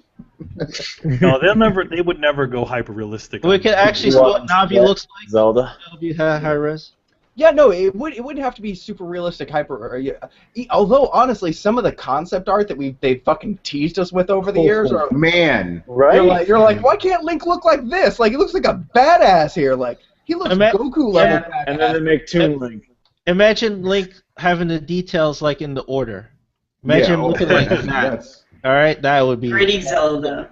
And make him talk too, goddammit. This is 2015. No. He doesn't That's need to not talk. overdue. No. No, Never do that. Don't make him guy. talk. Now keep him mute. It's great. yeah, no, keep him mute. Voice everybody else and have them constantly refer to the fact that he's weird and mute. And everybody will look at that. They're like, you're a quiet one, aren't you? You're like, that's Zelda for you. I love in those games and like, hey, what's your name? ... Oh, hey, it's Link. Yeah. So, and Why isn't Link talking? Oh, he got raped by Ganon when he was 3 and he can't talk anymore. Although I always name him Linky. See, that's the modern video game version of it. That's exactly. Breaking Link. his defining moment was that he was raped when he was young by Ganon. oh, geez. Yeah, and then when you fight Ganon at the end of the game, it'll be just like the final boss and Dante's Inferno. He'll have a big penis that flops around and stuff. Man, that's way off the deep end. I don't This is want. what we do. This is what Tony does. That's man. like Korean from like a 2 out of bounds to like a 10 out of bounds. Yeah. Tony, you're gonna give Matthew nightmares, man. Yeah, that's true. Yeah, he's a poor soul there. He can't do that. Here's the interesting thing, and I'm glad that there's this many people here because I can ask this question to a little bit wider audience. I know that there are a lot of people here who like Nintendo. If I asked who likes Nintendo, I assume most of you would say no.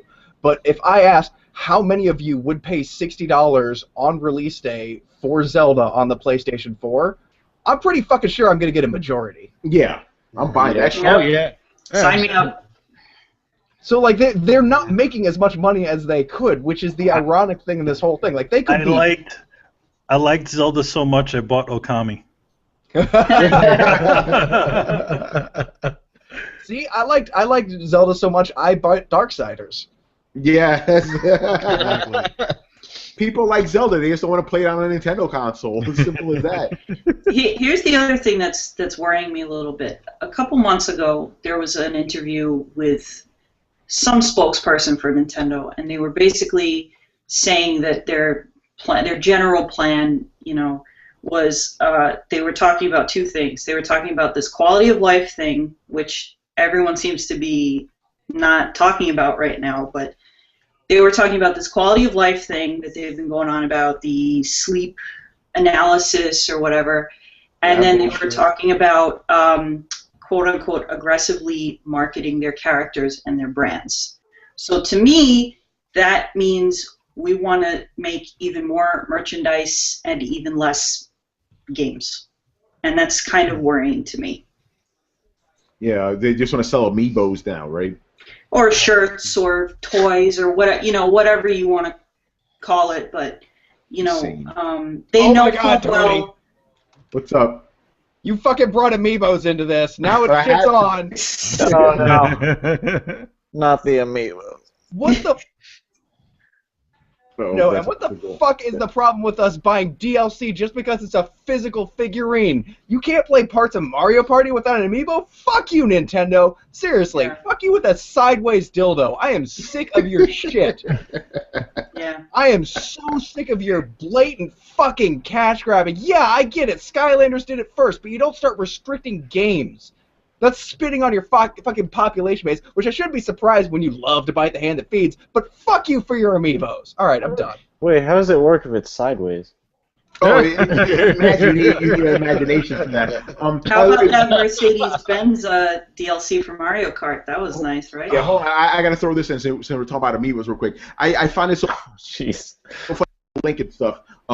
So Iwata was like, oh yeah, I was on a train last year and I had this idea. What if we made like these toys? Like that, wouldn't that be amazing? I didn't think. I don't know why anybody didn't think of this. So I went to the heads and they agree with it. We need to do this. I'm like, yo, Skylanders has been around for fucking years, bro. You didn't come up with this shit. You know? That pisses me off too because it's like when I was a kid and I wanted to find like Zelda figures or any kind of Nintendo merchandise, it was impossible. And now it's like not only do you have amiibos and all this stuff, but they went to Target, they went to Walmart, they went to all these chain stores, Hot Topic. You can walk in and buy any number of, Nintendo shirts or whatever, and it's like, you're acting like this is a big deal because you just decided to make figures. Like, where have you been this whole time? Well, no, I don't have a problem with them exploiting their branding. I have a problem with them restricting parts of a game unless you buy this. It's just thinly veiled DLC. I wasn't okay with Batman Arkham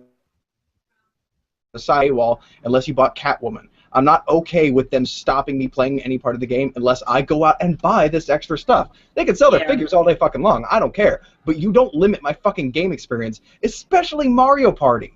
Like, Mario Party is such a social activity that you are begging for some kid to be outcast. And it sucks to be the kid that can't afford to bring, to buy the new controller. And you're fucking showing up to a gaming party with a Mad Catz controller, and everybody fucking laughs at you. That's bad enough. But to not be able to afford to be able to be the guy that can't bring his own amiibo, so you have to play as one of the stock characters, or you can't play this minigame because you don't have a fucking amiibo, that's downright fucking cruel. I did laugh at all the kids who had the Mad Catz controllers.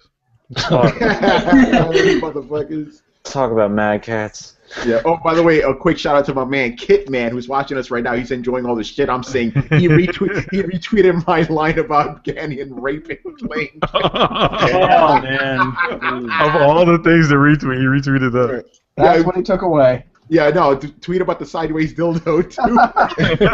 Crazy tonight, man. Oh god. Anything else about Nintendo? Because I'm getting fed up by this company. I think the NX will be a VR system. Yeah, right. I think it's Virtual Boy 2. You want to know what there you go. It's gonna be just blue now. It won't be just red. Right. Yeah, there's gonna be 3 colors. Yeah, 3 colors, blue and red. No, you give them too much credit. They're constantly playing catch up. The NX will be a glorified tablet. It'll be a tablet with a dock and controller ports. You go get your TV and you can take it with you. As soon as you plug it in, it'll start playing a Drake song, and they ain't never loved us. No, it's going to be like a Super Game Boy, essentially, where you have the ability to It's not with the 3DS. No, the Super Game Boy was actually a cartridge. Yeah, Right. you plugged your Game Boy games into it, and you can play it on your Super Nintendo. It's going to be kind of like that. They're not going to take on Microsoft and Sony. They're going to basically extend what they know is working, which is their handheld market. And so they're going to be like, it's the greatest handheld ever. Yeah, because you make all the fucking handhelds. Like, Vita has a pretty big market share if they start to get some developers on that. But, yeah, it's just going to be the world's take a console with you. And so it'll be like, yeah, well, it's not a very great console. Well, can you bring your Xbox with you? Well, no, but that's not the fucking point. Brett, how many Red Bulls do you have back there? I'm looking at your collection. 2.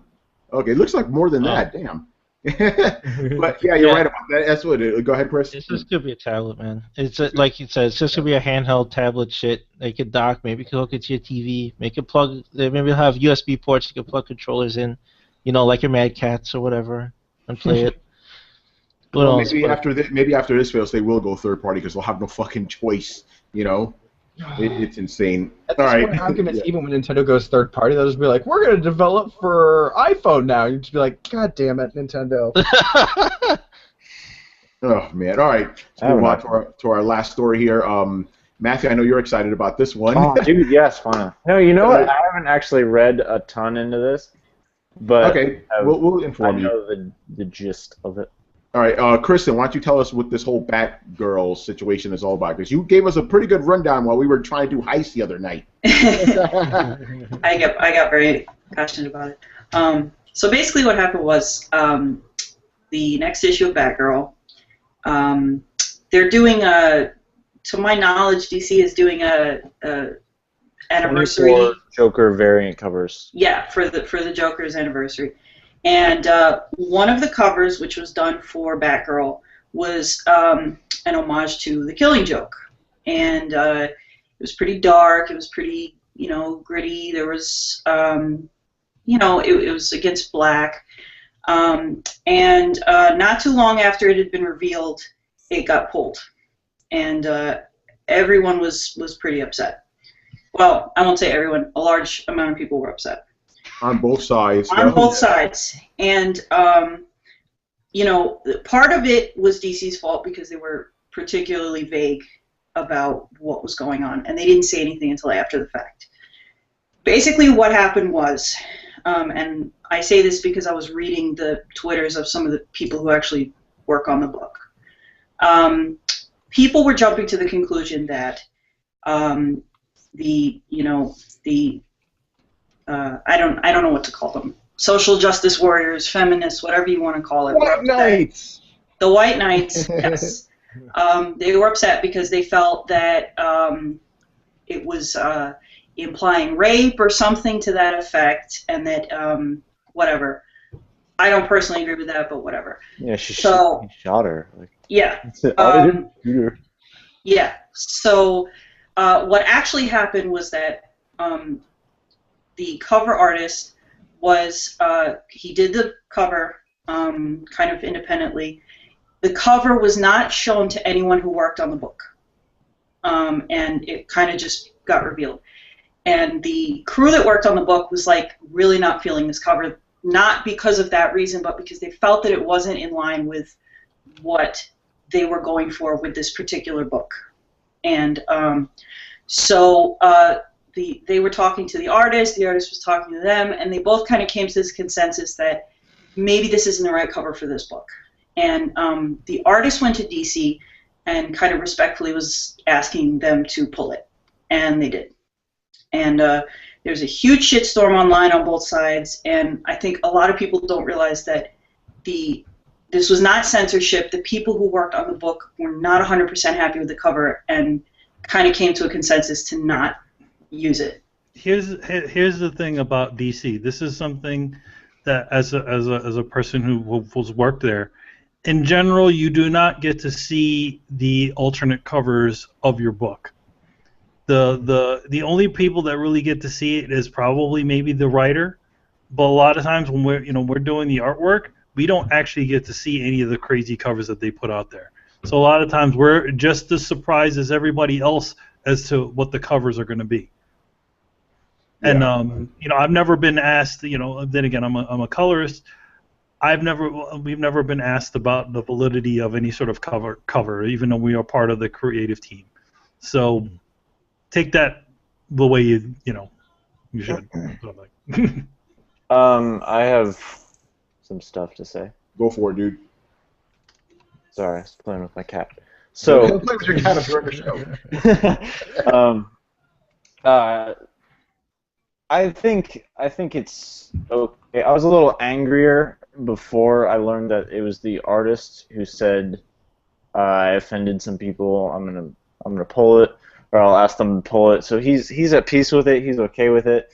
So that's okay with me. I mean, if I was in that spot, I don't know. Maybe I'd probably do the same thing. But the thing is, Cameron Stewart, who is the writer for Batgirl, she came out and she said that part of the reason that it really exploded was, and that he asked to pull it, was because of the threats toward the people who wanted it pulled. Okay, explain that one. I didn't know about that. So, and I may be wrong, but part of the reason is because of the threats towards the people who wanted it pulled. So that's like the scarier part of it.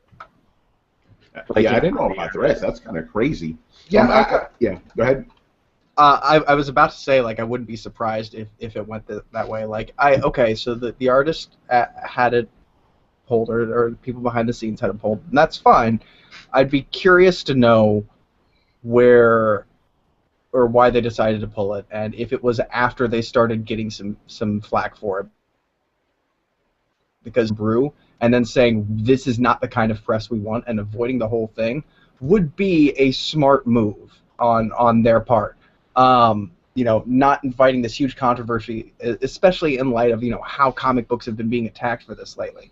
So if they pulled it for artistic reasons, or because they weren't happy with it, or they wanted artistic license, okay, fine. And if they're going to say that that's the reason that they pulled it, then I have no choice but to believe them and respect them as artists. But I am a little bit hesitant in the sense that is this just some people started to be like, this looks a lot like rape, and so you're like, I don't want to touch that. And my whole thing, like, I've seen it, is she's helpless, she's bound, but that's not necessarily rape. And somebody brought up a good Twitter fight the other day. They're like, show me a situation where Batman's been in a similar, or show me an instance where Batman tied up and like Joker stretching his face across Batman's face, Batman tied up and Joker beating him with like a golf club. Like, Batman, like, that's the whole point of the comic book, is Batman gets in situations like we're like, oh, is he going to be able to get through this? Like, it's not just violence porn where Batman immediately owns everything. If there's no chance of him losing, it's not dramatic. So yeah, Batman is put in sensitive, vulnerable situations a lot of times throughout his history. It fucking happens. And the weird thing that I find is, I think it's like a psychological tell that if you look at a situation, you're like, that looks rapey, and you're like, there is nothing rapey about this. It looks violent. It looks uneasy. It looks like he is, like you could say he's violating her personal space by hitting her with a crowbar and shooting her in the back. Like, so yeah, there's a certain amount of violation that comes with bullet into your spine and being paralyzed. But these are all subtext that you're picking up on, and to morph them into some effigy of rape really says more about you than it does about the artwork in question. Well, I think people are right about that. Hold on, I was going to say you're right about that, because think about it, when I saw it, I'm like, okay, that makes sense, because given their history, she would have that look on her face, that horrified look. He's done, he crippled her basically. That makes sense to me. I didn't even see the rape, and then so I think you're right about that. I think it says more about the people that are actually complaining about this, and then it's like, going back, Brett, I'm kind of with you on this. I don't want to say I don't believe the artist, but I question it a little bit, if you know what I'm getting at. The real decision for why this was pulled, I kind of question it. I don't want to, but I don't know. The timing just seems very coincidental. It's like this controversy happened, and they were like, oh, yeah, by the way, we didn't want this. It didn't feel right. Now, granted, the book is a lighter book, and this was a darker cover than even all the Joker variants, apparently. But there was nothing inherently bad about it. It's a Joker being the Joker, a villain being a villain. That's what I took away from it. And people showed so many other covers of not only Batman, but like Robin and Superman getting fucked up on covers. No one said anything. No one said a damn thing. But just, because you have Batgirl there, then it's suddenly rapey all of a sudden. Rapey with question marks all of a sudden. Yeah, it says more about the people complaining. Yeah, you have kind of an ink blot phenomenon at a certain point. You're like, show them an ink blot, you're like, that's somebody getting raped. You're like, seriously? Like, really? Dude, like, this clearly Mickey Mouse. It's not even an ink blot. I just lied to you. That's Mickey Mouse. Like, where do you see rape? Yeah, it's nuts. Kristen, go ahead. I think people are taking a tense situation and kind of reading into it like it's obviously tense because he's in the position of power on the cover, and people are kind of reading into that. What really upset me about the whole situation was the way that the artist came out, the writers came out, they talked about the situation on Twitter because they didn't want anybody jumping to conclusions, and people were still bashing the shit out of them on Twitter, and I was like, that's really not okay. Like, you don't know what goes on behind the scenes, you don't really, this is what they're telling you, and to kind of jump down their throats and accuse them of things and everything is like, that's really not an okay reaction to have either. Because at the end of the day, that cover is going to appear somewhere in a collected book, a collected volume, or like, it's not like they didn't reveal it. It's not like the cover is gone and they pulled it and you can't see it anywhere either. You know, so to sit there and go, you're just bending to censorship or what, that was a really shitty reaction for people to have when they're kind of trying to come out and be like, this is not what happened, whatever. Mhm. You know, we wanted to respect the artist. He's the one who drew it. You know, that was a really shitty reaction for people to have. Yeah, I think that's why I say, like, you can kind of wonder if it's just pressure from the landscape, but at the end of the day, you have to respect what the person tells you, and you cannot be unbiased if you will not listen to what the creator says. That's the point in which you start going off into tinfoil hat paranoia theory kind of thing. So it's just one of those, look, this is what the artist said. If they have if you want to scrutinize and get down to why artists do what they do, that's a whole nother bag of things. Like, maybe so and so wrote this because their wife left them, or they got mugged by some artists will let you into that. Sometimes they don't. That's their prerogative, and that is one of the things that they earn by putting these things out, is a right to privacy of their process. Yeah. And so if they come out and say, this is what we want you guys to think about this, then that's what we fucking think. Or if not, then you don't respect them as an artist and move on. Yeah. Good artist. Let's get the Spawn on Me dudes in here. Khalif, what are your thoughts on this, man? The interesting thing was when I first saw the cover, because I didn't catch on to everything until way after the hashtag had trended and all the other craziness of the change the cover hashtag. I saw the cover and I was like, that's a fucking dope cover. Yeah. That was the first thing I thought. It wasn't like yes, she's in a compromising position. I didn't see the uber levels of like she's in a position of being raped or being sexually assaulted or anything like that, because I am a lover of an anti-hero, so I kind of love the Joker being a maniacal asshole, you know what I mean? Like, I kind of like seeing the bad guys win, but it's also one of those things where after I looked at it and then saw the alternate cover, it made me a little bit sad, because I was like, it shows the hero being vulnerable in a way that you don't usually see often. People did that comparison of like, let me see Batman or whoever let me see Batman in one of those positions, and I was like, you might be right. I haven't seen Batman cry on a cover. That would be kind of dope to see too. You know what I mean? Like, why can't they have them in those same positions with the genders swapped, and see that Batman is an emotional person, emotional soul in that sense. You do see it in the comics, but you don't usually see it on the cover. So it was an interesting thing. And the last point that I'll make is the jump to conclusions that I find a little bit disturbing and a little bit troublesome when it comes to these kinds of things is the covers were the covers. It didn't change the story at all. Yeah. Right? So the stories in the actual Especially comic, because it's a variant.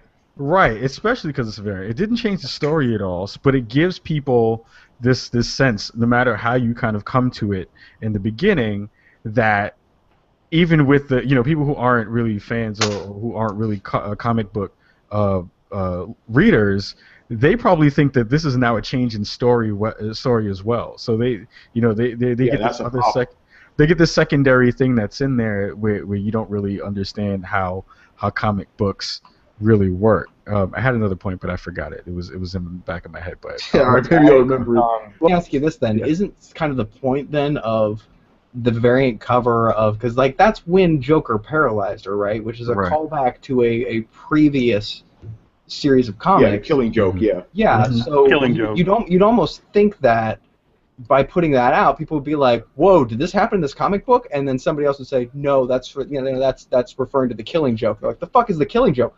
Oh, it's when Joker paralyzed Barbara. Joker paralyzed Barbara? Yeah, dude, you should really read that trade. That's how I see that going. Yeah. And that's how I see, that's the way that comic books pollinate and spread. It's like, dude, you haven't read Red Sun? Like, it's crazy. You see Superman as a fucking communist. He's making robots out of people and shit. And you're like, no shit? Yeah, no shit.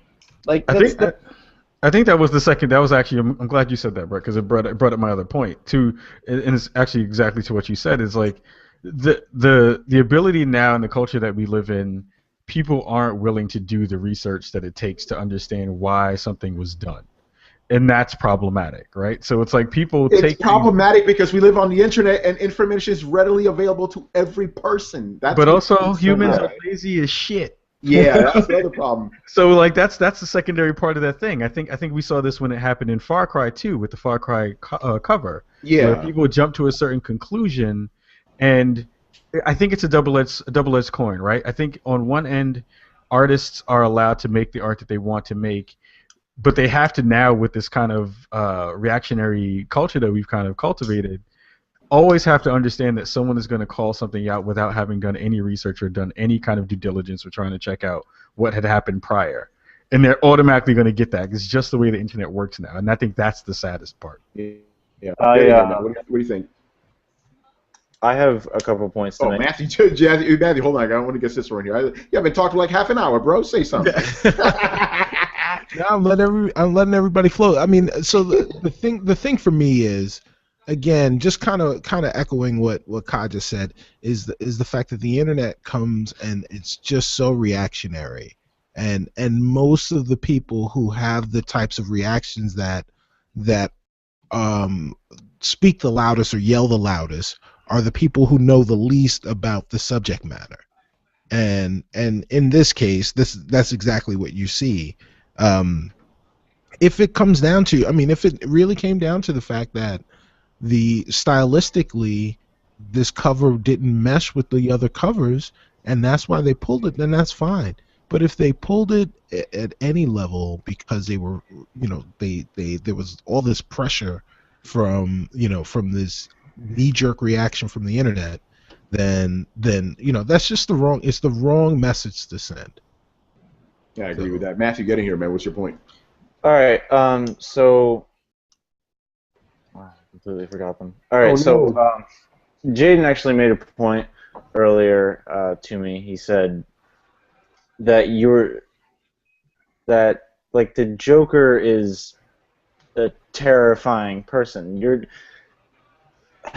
People love the Joker. Like, he's like this great Batman villain. He's like he has all these amazing stories, and sometimes he's funny.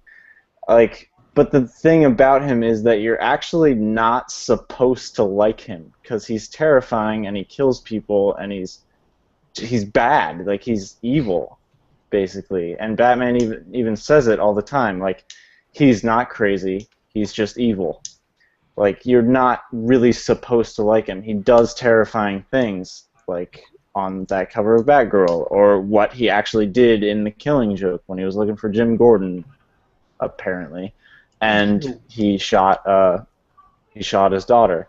And another point to make is what one of you said a long time ago. I can't even remember who said it, like 20 minutes ago. But the thing about, like, the emotional thing, like, she's emotional on that cover, the paralyzing of her to begin with was an incredibly traumatic experience for her, and she had PTSD for a while. And if you read at the beginning of the New 52 Batgirl run, she was terrified of not just the Joker, but of guns in general. She froze up when she saw a gun pointed at her again as Batgirl, because she just stepped back into the suit as Batgirl. So she was terrified and she froze, and so she'll get, and when the death of the family story rolled around, she got extremely emotional, and more crap happened to her, and she basically almost couldn't handle it. Batman told her basically to stay out of it because of how close she was to it and how personal it was for her. So that's the emotional thing that you see on her face in that. So first, Joker is terrifying, and really you're not supposed to like him. And secondly, like, he's even more terrifying towards her, and like, seeing the Joker triggers all this trauma that she's had in her life. So yeah, I think Matt touched on something really important that I just want to point out real quick. The thing that makes the Joker great is that he swings back and forth. Like, he's this incredibly jovial, sometimes funny, sometimes even likable guy, and you find yourself kind of like almost falling like in line with him, like some kind of cult member, and then he just goes so far over the edge, like beating Robin to death or paralyzing Barbara, and he does it with that same smile and that same mannerism.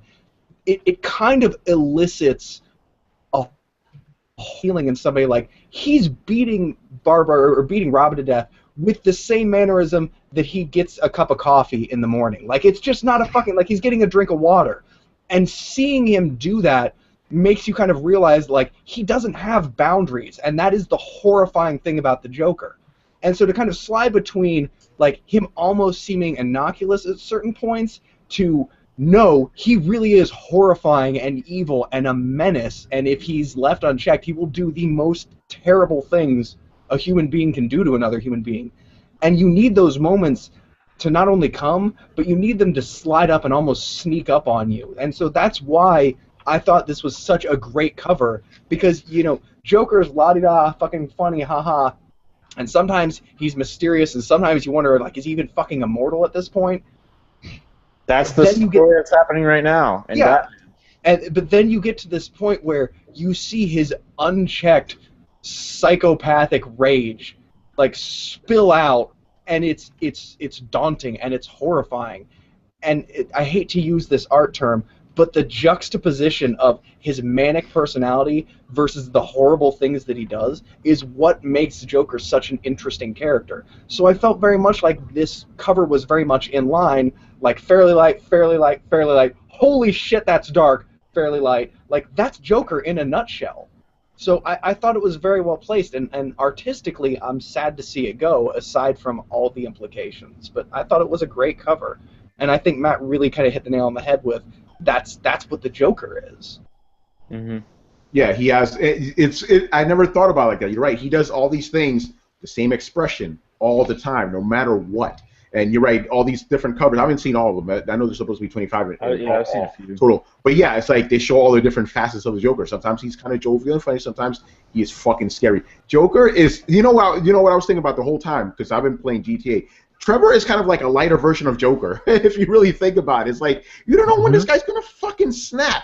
You know, but most of the time he's funny. Joker's just like that, and that's what makes him. The scary thing about Joker is the Joker knows what makes people tick. Like, the whole idea that he's used to having been a comedian, like, he knows what drives people. He knows how to pull your curiosity out. Thus, you know, all the boxes with question marks and, you know, shit like that. Like, he knows how to grab the pathological id that's inside of us all and pull on our curiosity and our dark humor. Like, Joker loves, and this is one of my favorite things about him, Joker loves making people see, like, he loves trying to convert them to insanity. He wants to open people's eyes. Like, it's this weird, like, he can. It's the same reason Hannibal Lecter is scary, because fucking Joker knows you. Because Joker is you. There's a little Joker in everybody. And that's what makes, like... Hey, oh, little Joker, eh? Yeah. And you guys made me think of, it's not a comic, but you guys are all making me think of Return of the Joker. Right? Yeah. Talk about, like, how bad he is. Like, that was, as far as, like, the animated series stuff went, that was as bad as he got.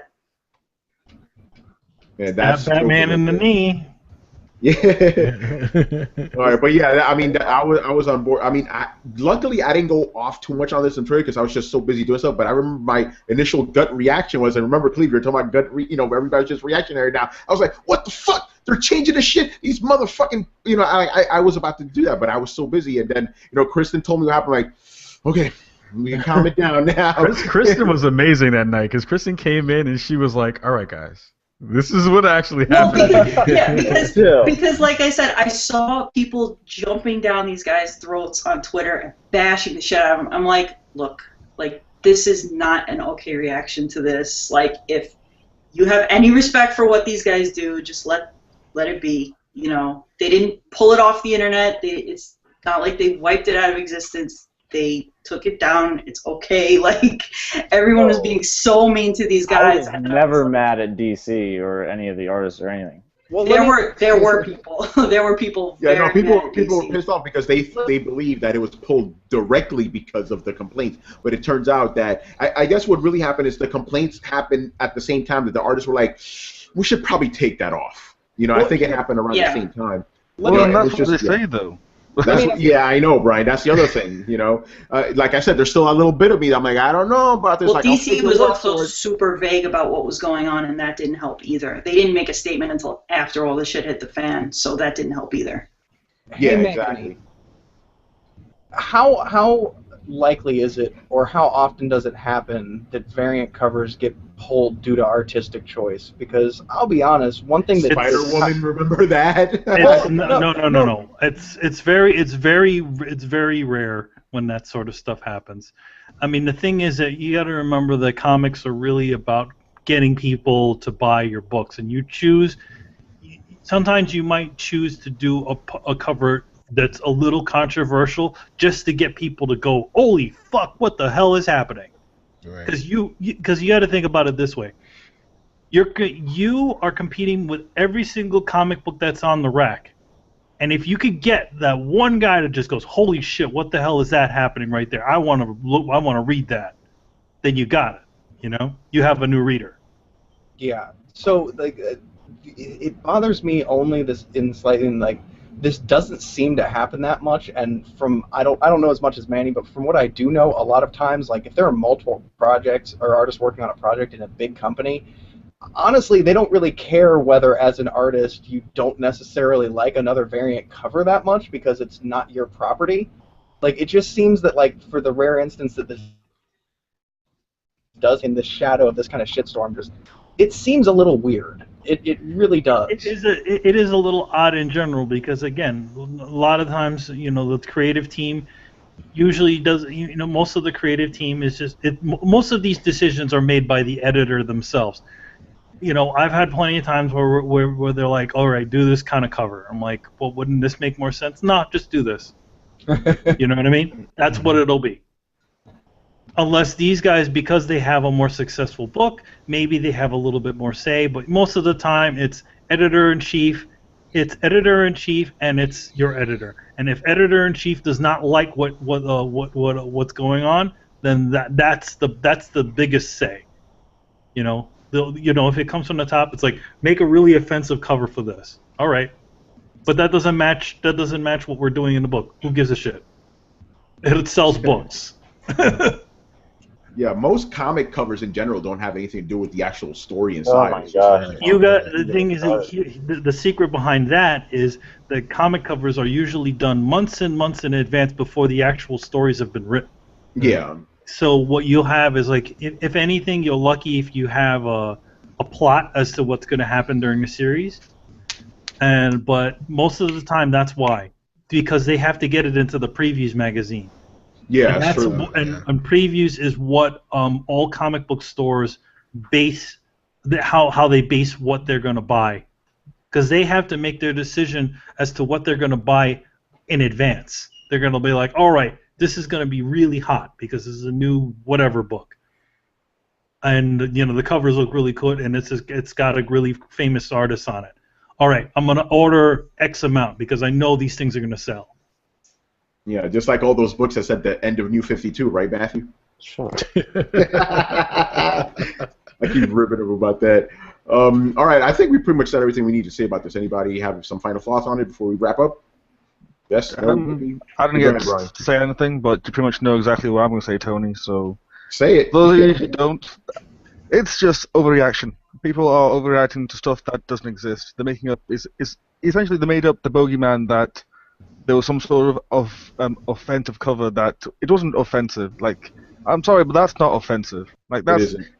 It's like... The guy's name is a Clown Prince of Darkness. I mean, like, he does dark things. You know, like, that's what he does. You know, like, you don't expect anything else from him, would you?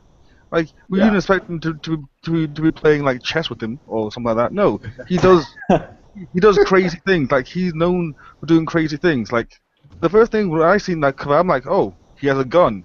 Oh, shit, someone is going to get shot. And most likely Barbara. I'm like, oh, Killing Joke. Blah, blah, blah. The thing is that, especially when it comes to for someone like Batgirl, it's like, you know, Batgirl is not in general is not really at the level of Batman, but it means a lot because it's like, holy crap, things just got serious. Yeah, not this Joker again. just showed up.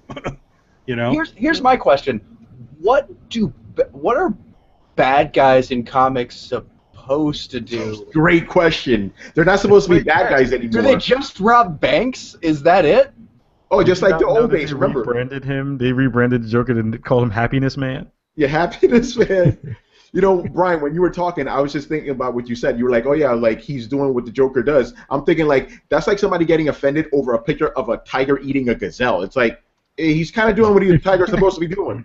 That poor gazelle. But I'm sure people do get offended over a tiger. It's like, oh no, that poor gazelle's like, that's what they do. Like that's nature. Like it's like that's what it's meant to do. You know, like they don't go to Tesco's or Walmart and buy like a leg of lamb. You know, they hunt for the food. Like it's gory, but hey, it's life. Yeah, and also the Joker probably would play chess with you and then do something fucked up to you afterwards. That's just how it is. You don't know. That's exactly what I was. Chess with you on like some stupid timer where if you don't complete within like a certain amount of time, like I don't know, some knife stabs you in the neck or something like that. I don't know. Joker. Yeah, and of course there's probably a missing piece that you don't know about. You know, just so it's rigged to go against you no matter what. This is what the Joker does. Well, yeah, that's what it made me think. It's like probably like some like one of the squares like activates like a trap door. Like Yeah. or something like that. I think people want like 60s Batman again. They just I want think so. silly. Happy. Yeah. No real consequences, you know, like I think people want Robin 60s has comics. changed. Actually, it should be 50s comics where villains just rob banks. That's all they do, you know? Okay. I mean like Adam West Batman. Yeah, exactly. Adam West. Yep. Meanwhile, comics like The Victories go completely under the radar and nobody says anything about it. Yeah, right. Like Because that's it's not popular. That's why. Dude, the main driving point of like the protagonist in this is that he was raped by the antagonist who was his karate instructor. Spoilers. Nobody says anything because everybody in it is guys. But like, there is a really horrible, kind of disturbing comic about childhood molestation by a trusted like authority figure. Nobody says anything, but Batgirl looks a little vulnerable on this cover. Spider-Man was raped. Invincible was raped. Michonne in The Walking Dead was raped by the governor like a bunch of times and beat up. And That's stuff. right. That happened like 7 years ago, but still. Yeah, before the show got big, yeah. So was Batman. Yeah. Freaking Talia raped him and drugged him. Oh no, women can't rape men. Remember that. Yeah, so Batman's been raped, so. Yeah. Yeah, Yeah, I just think the whole thing is just completely blown out of proportion, as usually it is, because people just overreact to things which aren't really depressing, Tony.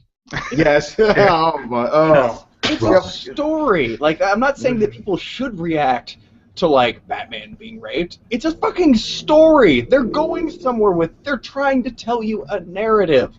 I know, like. Robin, I have to tell you something. I've been raped by Talia. Man, you didn't get raped, man. That sounds like a good night out on town. Listen, all I know is I went over to Rachel Gould's house. I woke up in her bed, and I was naked. That's it. I don't remember anything that happened after that. And you know me. I don't take any drugs. I really want Batman to have that conversation. That's the worst father-son talk I've ever heard of. Well, now he's got to have that talk with the whole he goes, Robin, you keep telling me about your problems, about how your family died. Listen, my family died, but were you raped? I've got my own problems. Were you raped by a really hot woman? Do we need to put a trigger warning on this episode?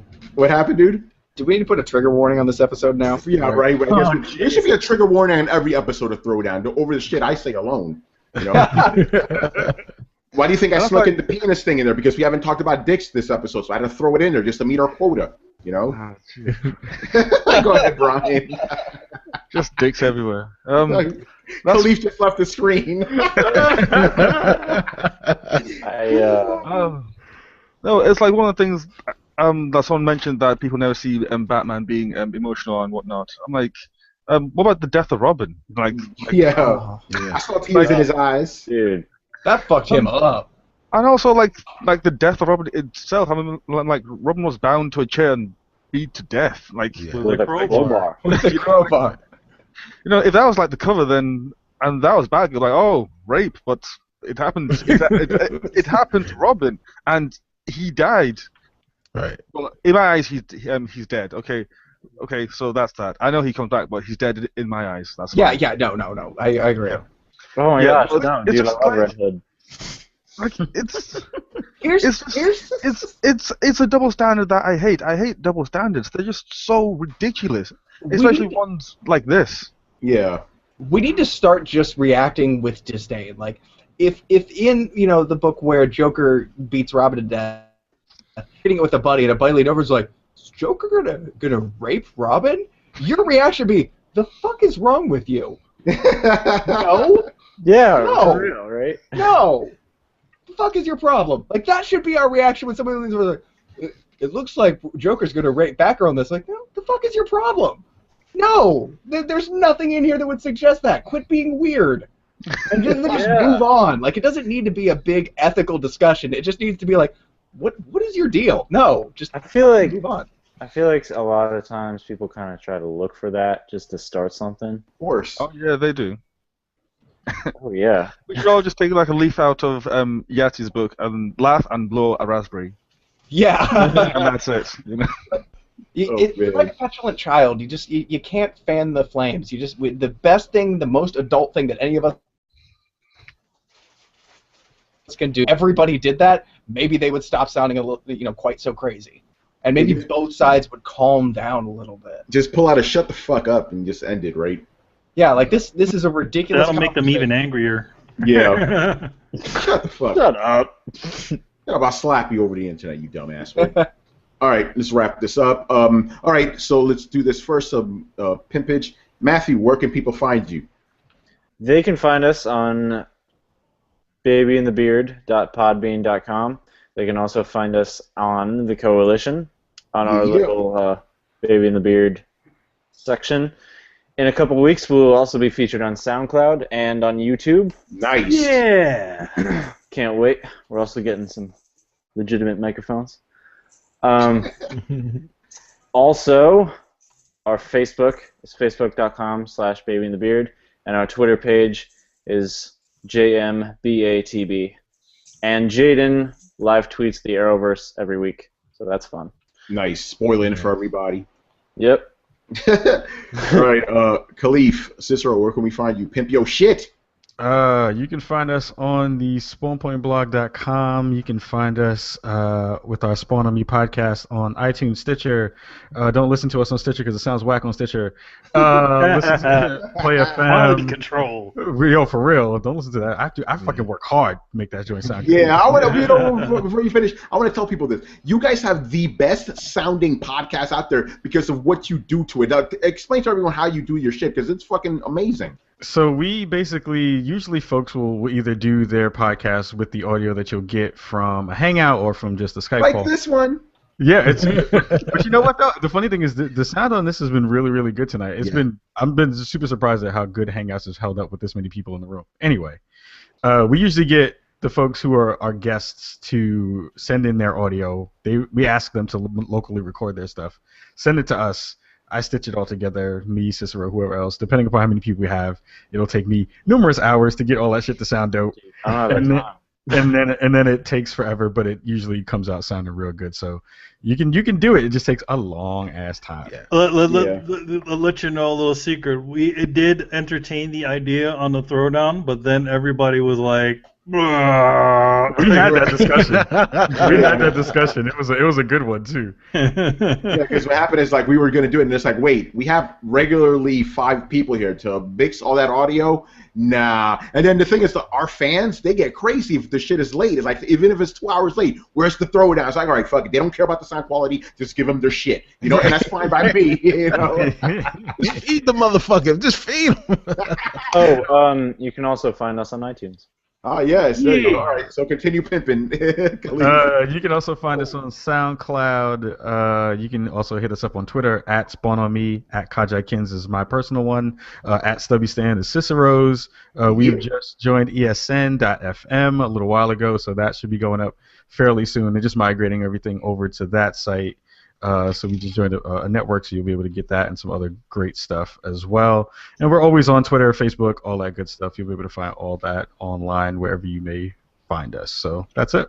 Awesome, and you're gonna be having Jeff Keighley and Michael Pachter on the show next week, right? I saw Michael Pachter I saw him in person. That dude dresses his ass off. Yeah, he does, man. Yeah. Yo, I'll tell you, Thoroughly impressed. I'll tell you this about Michael Pachter, though. Don't let that fool you. He's a down dude. He's mad cool. You know, by the end of E3, I was like fist pounding him and stuff. You know, like he's mad chill. You know? So don't be, like intimidated by that man. He's actually a really cool person. He may not be right when it's analysis, but he's a good person. Oh yeah, that's a whole other story. That's a whole other story. Make sure you guys tune in next week. Next week we'll have Rich Grisham from the Press Row podcast, which is a podcast just about sports video games. They're from Operation Sports and stuff. It's now with Operation Sports, so we'll have him on, and the next few weeks we're gonna have some pretty big guests. Yeah, we got some good stuff coming. Yeah, that's what's up. And once again, thank you guys for being on. This has been a long time coming. Glad the stars. Yeah, I've been multiple times. I've asked Tony, like, yo, man, when are we gonna have the Spawn on me guys on? Because the problem is, you guys usually record on Thursday, just like we do. So it's like, right. Thank you so much for having us on. It was a blast. You guys are awesome. So thank you so much for having us on. Thank you, and the door is always open. You know how that definitely, goes. man. Same on our end. And that goes for everybody on the panel tonight. You guys were awesome. Awesome. Great. Yeah. Sweet. All right, a couple of things here. Okay, so Brian, go ahead. Wait. We didn't talk about the biggest news of the whole week. We did with the Metal Gear. No, we talked about it already. There was a new Avengers trailer. Oh, what? I didn't even see it. That's how busy. I've been so busy with this episode, and I didn't even see it. So. How many times have you watched, Brian? Twice so far. I watched it before I went to bed and when I woke up. Okay. see, for you guys, I don't know. Brian has seen. How many times have you seen the original Avengers trailer already? I can't even count. Yeah, he watches it during the podcast. Oh yeah. I'm not joking. Like that should happen like podcasts where I just like, hey, I'm like, this Nintendo bashing is going on for too long. Let me just watch the Avengers trailer. All right, I guess we'll talk about the right questions. I didn't even know that happened. If you look closely, you'll see Brian going, I have no strings to hold me down. Muted. All right. Okay. So yeah. Again, I'm going to announce the winner of the PlayStation code on Throwdown Questions, which is in a couple of days. Again, sorry, Oasis. You should have got back to me, bro. And I was gonna make an Oasis joke, about the band Oasis, but whatever. And then I want to announce who's going to be on the show next week. At the end of each month, we have a fan.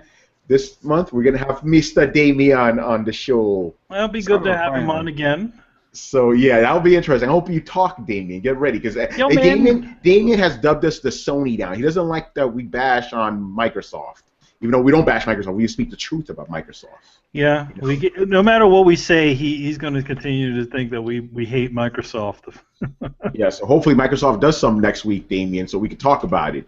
So that'll be fun, and then the month after, we're going to have that dude, CJ Bencourt, on, because why the fuck not? CJ. Awesome. CJ. I wish we could play music live on the show. Like we played the song from Grand Theft Auto 4. Oh no, 3 San Andreas. No, the San Andreas. I'm still trying to figure out how these dudes on Spawn on Me get sound on, like music on fucking SoundCloud. They keep blocking our shit, I don't know what you're talking about. Yo, yeah, exactly. I have no idea what you mean. Shut your mouth, yo. I have no idea what you're talking about. We don't play any music on our show. Any music, ever. All right. I'll leave it at that. I'll shut up. Shut the fuck up and play. Yeah, all right, guys. Exactly. Old school. All right, guys. So thank you for watching and listening. Make sure to follow The Coalition at thecoalition.com. Make sure to check out the Knights of the Turntable, Co-op, and Baby and the Beard. Check it out if you like comics. Yes, of course. Subscribe to Throwdown on SoundCloud, iTunes, and YouTube. Don't forget to follow us on Twitter at Throwdown Show and on Facebook. Links are available in the description below. And we're also going to link to all these guys' shows and stuff, because we do that. Once again, I was your host, Tony Polanco, and tonight I was joined by Emilio Lopez. Just sharing the screen right now. You see what I'm working on. I see nothing but black. Oh, black now? There we go. Ava. There you go. See? What the hell? Damn it. Oh, there's nothing that I love more than seeing dope artists do shit. Oh my god, I fucking wish I could draw. I can't draw shit. Brian Manjoma. I'm gonna watch the Age of Ultron trailer now. Excuse me. Oh man, Brett Murdoch. At least I got chicken. There you go. Ooh, that's a big piece of chicken. Shit. Where did it even What kind come of chicken from? is that? Big piece Homemade of chicken. cornflake chicken with sage cheddar biscuits because my wife is awesome. Damn, man, I hate your metabolism too. That you can eat shit like that all the time. Not even gain pound, you bastard. Chris Seeley, Now I want chicken. Yeah. Kristen Corella. Yay, new Alien movie! Yay! There you go. Yes, and Chappie was good, so I have faith. Matthew Dixon. What's up? Bye. Right, yeah, there you go. Cicero Holmes.